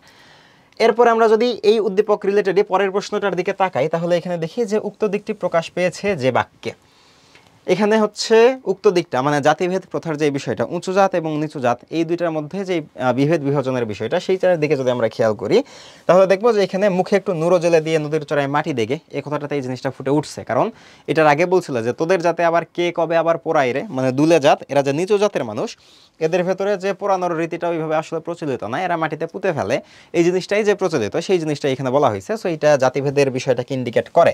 সব বেটারাই এখন বামন কায়েত হতে যায় এইটা তো অবশ্যই অবশ্যই এটাকে ইন্ডিকেট করে। দুলে দুলে মরার কাঠ কি হবে শুনি, এই যে কথাটা, এইখানেও কিন্তু নিচু জাতের মানুষকে অবজ্ঞা করার যে জিনিসটা সেটা ফুটে উঠছে। সো এইখানে আমরা এই তিনটাকেই সঠিক উত্তর হিসেবে নেব। এরপরে যদি আমরা পরের প্রশ্নটার দিকে তাকাই, এখানে বলা হচ্ছে যে ওরে কে আছিস রে এখানে একটু গোবর জল ছড়িয়ে দে, এ কথা দ্বারা কি বোঝানো হয়েছে? এইখানে নিচু শ্রেণীর অবস্থায় এই জিনিসটা ফুটে ওঠে নাই। কেন ওঠে নাই? কারণ এইখানে আসলে নিচু শ্রেণীরা যে অত্যাচারিত হচ্ছে এই জিনিসটা কোনোভাবে এখানে দেখানো হয় নাই। সামন্ত শ্রেণীর দৌরাত্ম্য, সামন্ত শ্রেণীরা যে এদেরকে অত্যাচার করতেছে সেই জিনিসটাও দেখানো হয় নাই। পরিচ্ছন্নতার লক্ষণটাও এখানে হবে না। প্রচলিত রীতিনীতি যেটা গোবর জলে যে পরিপূর্ণরূপে শুদ্ধ হয়, গোবর জল পরিশুদ্ধ করার একটা উপায় হিসেবে ব্যবহার করা হয়, সেই জিনিসটা হচ্ছে একটা প্রচলিত নীতি হিন্দু ধর্ম অনুসারে। সো ওই জিনিসটা এখানে দেখানো হয়েছে, প্রচলিত রীতিনীতি। সো ওরে কে আছিস রে এখানে একটু গোবর জল ছড়িয়ে দে, এই যে টপিকটা এখানে প্রচলিত নীতি যে গোবর জল ছড়িয়ে দেওয়ার মাধ্যমে পরিশুদ্ধতার একটা প্রতীক এইটা। সো সেই জিনিসটাই এখানে দেখানো হয়েছে। এরপরে বলা হয়েছে যে কাঙালির মায়ের মৃতদেহ সৎকারের কাঠ জোগাড় করতে না পারার কারণ কি? সো কাঙালির মা যখন মারা গেছে তখন এইখানে তার সৎকারের জন্য কাঠ জোগাড় করতে পারে নাই, কারণ প্রথমত সে দরিদ্র ছিল, টাকা পয়সা ছিল না। টাকা পয়সা থাকলে সে গাছের দাম দিয়ে গাছ কিনে নিত। এরপরে উঁচু শ্রেণীর নিষ্ঠুরতা, উঁচু শ্রেণী তার প্রতি কোনো ধরনের আসলে সহানুভূতি দেখায় নাই। জাতি বৈষম্যের যে জিনিসটা এইটাও এখানে ফুটে উঠছে। সো এখানে আমার তিনটাই সঠিক উত্তর হবে। এরপরে আছে হচ্ছে আয়তকে রূপকথা বলি অভাগীর স্বর্গে গল্পে কথাটি কেন বলা হয়েছে? কথাটি বলা হয়েছে সন্তানকে সান্ত্বনা দেওয়ার জন্য। কারণ যখন প্রথমে অভাগী তার সন্তানকে প্রস্তাব দেয় যে আজকে তোর কাজে যে কোনো কাজ নাই, তোর আজকে কাজে যাওয়ার দরকার নাই, তখন আমাদের কাঙালি একটু কনফিউজড হয় যে আচ্ছা আমি কাজে গেলাম না ঠিক আছে, কিন্তু যদি আমি কাজে না যাই তাহলে তো আমার হাত খরচের যেই টাকাটা সেই টাকাটা আর আমি পাবো না। তো তখন অভাগী তাকে হচ্ছে আর একটু সান্ত্বনা দিয়ে বলে যে আচ্ছা ঠিক আছে আয় তোকে রূপকথার গল্প শোনাই। সো এই যে কাজে না গেলে টাকা পাবে না এবং সেটার কারণে অভাগী তাকে কম্পেনসেশন হিসেবে রূপকথার গল্প শোনাইতে চাইলো। এই কারণে আমরা এইটাকে সঠিক উত্তর হিসেবে নিব যে সন্তানকে সান্ত্বনা দেওয়ার জন্য এই কথাটা বলছে। এরপরে বলা হয়েছে অভাগীর স্বর্গ গল্পে কুটির প্রাঙ্গণে কি গাছ আছে? আমরা জানি বেল গাছ আছে, যেটা কাটতে যায় আমাদের রসিক বাঘ সুন্দর করে একটা চর খাইছে এবং যেটার দাম আমাদের অধর রায় চাইছে 5 টাকা। এরপরে অভাগীর স্বর্গ গল্পের গতিশীল চরিত্র কোনটা? এটা ইন্টারেস্টিং একটা প্রশ্ন যে গতিশীল কথাটা দ্বারা এখানে কি বোঝানো হয়েছে। বেসিক্যালি আমাদের এখানে গতিশীল চরিত্রটা হচ্ছে কাঙালি। কেন? কারণ গল্পের শুরু থেকে আমরা দেখছি যে অভাগী প্রথমত ওই যে শ্মশান থেকে তারপরে বাসায় আসলে সে অসুস্থ হয়ে পড়লো, মারা গেল। এখন এর মধ্যে আমরা দেখছি যে কাঙালি কি করছে, সে একবার কবিরাজের কাছে গেছে ওষুধ আনার জন্য, তারপরে প্রতিবেশীরা যখন যেইটা উপদেশ দিছে সেই অনুসারে ওষুধ জোগাড় করার চেষ্টা করছে, তারপরে আবার হচ্ছে যে বাপকে ডেকে আনছে, তারপরে যখন মা মারা গেছে তখন দৌড় দিয়ে চলে গেছে অধর রায়ের কাছে, তারপর ওইখান থেকে গেছে মুখোপাধ্যায় মহাশয়ের বাড়িতে, তারপরে আবার মায়ের কাছে এসে মাকে নদীর চরে নিয়ে যেয়ে তারপরে সে সৎকার করছে। সো এই যে ওভারঅল যে বিষয়টা সারা গল্প জুড়ে সব থেকে বেশি দৌড়ঝাঁপের ওপর ছিল হচ্ছে আমাদের কাঙালি ক্যারেক্টারটা। তো এই কারণে আমাদের গতিশীল চরিত্রটা হচ্ছে এখানে কাঙালি। এরপরে ক্যাংলারা মারার মতো সতীলক্ষ্মী আর দুলে পাড়াই নেই উক্তিটা কার? এটা ডিরেক্ট একটা উক্তি, এটা বিন্দির মায়ের উক্তি, এটা নিয়ে কোনো ঝামেলা নাই। কালো আর ধলো বাহিরে কেবল ভেতরে সবার সমান রাঙা, তার মানে মানুষের যে আসলে কোনো ভেদাভেদ নাই, বৈষম্য নাই, এই জিনিসটা এখানে বোঝানো হয়েছে। এখন বলা হয়েছে যে এই উক্তির বিপরীত বৈশিষ্ট্য কোন চরিত্রে ফুটে উঠছে। তো এখানে বিপরীত যেই বৈশিষ্ট্যটা সেইটা আমরা দেখতে পাই অধর রায়ের এই ক্যারেক্টারটার ভেতরে। অভাগী আর কাঙালি এরা দুইজন তো আসলে অত্যাচারিত হয়েছে, আর ঠাকুরদাস মুখোপাধ্যায়ের থেকে আমরা ওই রকম বৈষম্যমূলক কোনো কথাবার্তা ওইভাবে দেখি নাই। তিনি জাস্ট এটুকু বলছেন যে আমারই এখন কত কাঠের দরকার। সো উনি অবহেলা করছেন এবং ওনার নিজের যে প্রয়োজনের বিষয়টা সেইটা দেখাইছেন। কিন্তু তার ছেলে যে ছিল সে বলছে যে হচ্ছে সবাই এখন বামুন কায়েত হতে চায়। ভট্টাচার্য মহাশয় বলছে যে তোদের যাতে আবার কে কবে পড়ায়। অধর রায় বলছে মাকে পড়াবি তো গাছের দাম 5 টাকা। সো ওদের যে আচরণগুলা সেই আচরণগুলোর ভেতরে আমরা হচ্ছে এই যে জাতি বৈষম্যের যে বিষয়টা, বিভেদ বিভাজনের যে বিষয়টা সেটা দেখতে পাই। কিন্তু ঠাকুরদাস মুখোপাধ্যায় ওই রকম সরাসরি রেসিস্ট কোনো মন্তব্য করেন নাই। সো এই কারণে আমাদের অধর রায়টা এখানে হচ্ছে পারফেক্ট অ্যান্সার। এরপরে আমাদের দারোয়ানটা কাঙালির গায়ে হাত দিল না কিসের ভয়ে? অশৌচের ভয়ে। কারণ সে যেহেতু মরা টাচ করে, মৃতদেহ টাচ করে শুয়েছিল, বসেছিল, এই কারণে অশৌচের ভয়ে আমাদের দারোয়ান কাঙালির গায়ে হাত দেয় নাই। এরপরে তোর হাতের আগুন যদি পাই বাবা বামুন মার মতো আমিও স্বর্গে যেতে পাবো, উক্তিটিতে কি প্রকাশ পেয়েছে? এখানে ধর্মবিশ্বাস, ওই যে যেটা বললাম যে ছেলের হাতের আগুন যদি পাই সেই ক্ষেত্রে এইটা আত্মার মোক্ষ লাভের একটা উপায় হিসেবে কাজ করে ধর্মবিশ্বাস মতে। সো এইখানে ধর্মবিশ্বাসের বিষয়টাই ফুটে উঠছে। এরপরে আবার ওই যে মহেশ গল্প থেকে বলা হইল যে মহেশের জন্য খড় ধার চাইতে গিয়ে গফুর একসময় তর্করত্নের পা ছুঁইতে যায়, তর্করত্ন তীরবৎ 2 হাত পিছাইয়া গিয়া বলিয়াছিল আমরও ছুঁয়ে ফেলবি নাকি। উদ্দীপকটা সেম, বাট প্রশ্নটা একটু ডিফারেন্ট। প্রশ্নের ভেতর বলা হয়েছে যে উদ্দীপকে ফুটে ওঠা ভাবটি নিচের কোন রচনায় বিদ্যমান। এখানে আমাকে রচনাটা ইন্ডিকেট করতে বলছে। রচনাটা হইল অভাগীর স্বর্গ। বাকি কোনোটাতে এই জিনিসটা ওইভাবে আসলে ফুটে ওঠে নাই। এরপরে বলা হইল যে ফুটে ওঠা ভাবটি হলো, এখানে কোন ফুটে ওঠা ভাব দেখা গেছে, এখানে আমরা দেখতে পাই হচ্ছে শ্রেণী বৈষম্য। তো এখন বলতে পারো যে ভাই আগেরটাতে নিলেন জাতিবিভেদ, এখানে নিলেন শ্রেণী বৈষম্য। এই যে এই কনফিউশনটা যাতে তোমাদের ভেতর না হয়, এই কারণেই কিন্তু একেবারে শুরুর দিকে যখন আমরা এই টপিকটা নিয়ে আলোচনা শুরু করছিলাম, তখনই জাতিবিভেদ, শ্রেণীবিভেদ, বর্ণ বৈষম্য, এই যে বিষয়গুলো, এগুলো কিন্তু তোমাদের কাছে ক্লিয়ার করে দেওয়ার একটা চেষ্টা করছি। ওকে, তো এখানে আমাদের শ্রেণী বৈষম্যের বিষয়টা ফুটে উঠছে। এরপরে যদি আমরা একটু তাকাই তাহলে আমরা দেখব যে হচ্ছে নিচের উদ্দীপকের আলোকে পরবর্তী প্রশ্নের উত্তর দাও। জরিনা নামের একটা ক্যারেক্টার আছে যে দীর্ঘদিন ধরে কাজ করে ধনাঢ্য ব্যবসায়ী করিম মণ্ডলের বাড়িতে। খুবই ভালো কথা। করিম মণ্ডল না, জরিনার মেয়ে সুমি প্রাথমিক সমাপনী পরীক্ষায় ভালো ফল করার পর পড়াশোনার ব্যাপারে পরামর্শ চাইলেন। করিম মণ্ডলের স্ত্রীর কাছে পরামর্শ চাইলে তিনি বলেন, মাইয়ারে জজ ব্যারিস্টার না বানাইয়া কাজে দিয়া দাও। এই যে কথাটা বললো, তার এই মানসিকতাটা, করিম মণ্ডলের স্ত্রীর যে মানসিকতা, তার সাথে সাদৃশ্যপূর্ণ ক্যারেক্টার কোনটা? এটা হচ্ছে আমাদের মুখোজ্জে মহাশয়ের বড় ছেলে। ওই যে সব বেটাই এখন বামন কায়েত হতে চায়। জাস্ট পরের প্রশ্নটার দিকেই যদি আমরা তাকাই তাহলে বলছে যে এই সাদৃশ্যের সাথে সঙ্গতিপূর্ণ বক্তব্য কোনটা? বক্তব্যটা হচ্ছে এইটা, সব বেটারে এখন বামন কায়েত হতে চাই। সেই যে পড়াশোনা করে জজ ব্যারিস্টার হবে, এই যে জাতে ওঠার যে এই বিষয়টা, তোমার একটু নিচু জাত থেকে উঁচু জাতের মধ্যে আসবে, একটু নিচু শ্রেণী থেকে উঁচু শ্রেণীতে উত্তরণ ঘটবে, এই জিনিসটা আর সহ্য হচ্ছে না করিম মণ্ডলের স্ত্রীর।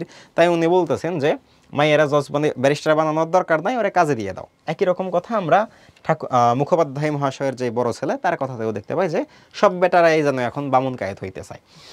এরপরে আসে হচ্ছে আমাদের ওরে কে আছিস রে, এখানে একটু গোবর জল ছড়িয়ে দে। এ বাক্যে গোবর জল ছড়িয়ে দেওয়ার কারণ কি?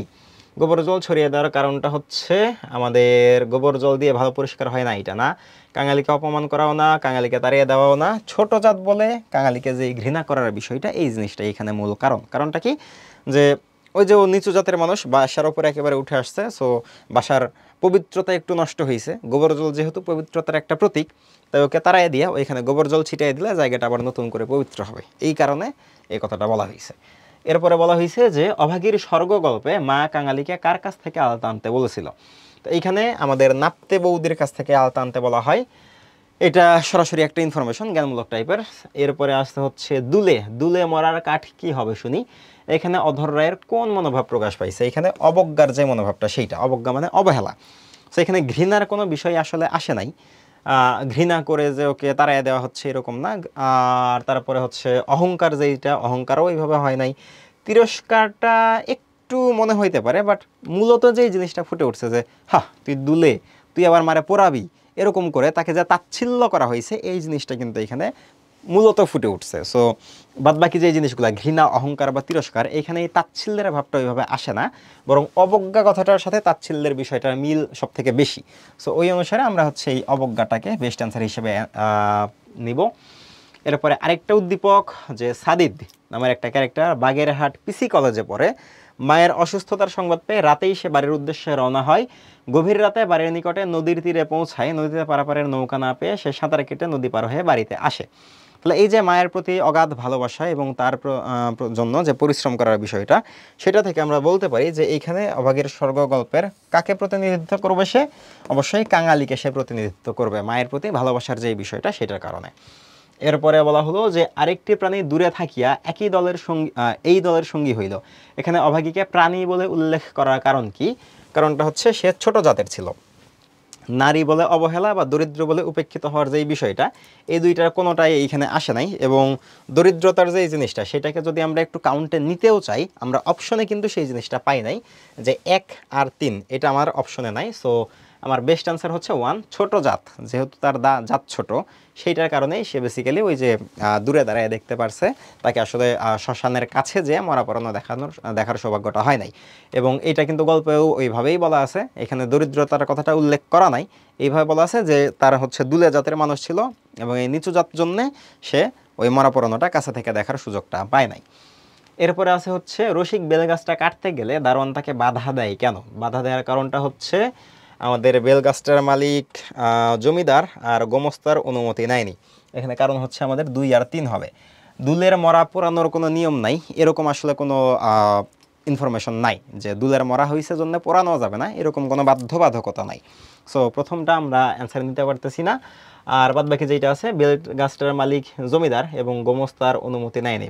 মেন কারণ তো হচ্ছে 3 নাম্বারটা, এবং 3-এর সাথে 2টাকে আমরা অপশনের গুরুত্ব বিবেচনায় অ্যাড করে নিলাম। সো আমাদের অ্যান্সার হচ্ছে 2 আর 3। এরপরে আছে হচ্ছে অভাগীর স্বর্গগল্পে উপস্থাপিত ভাবের তাৎপর্য।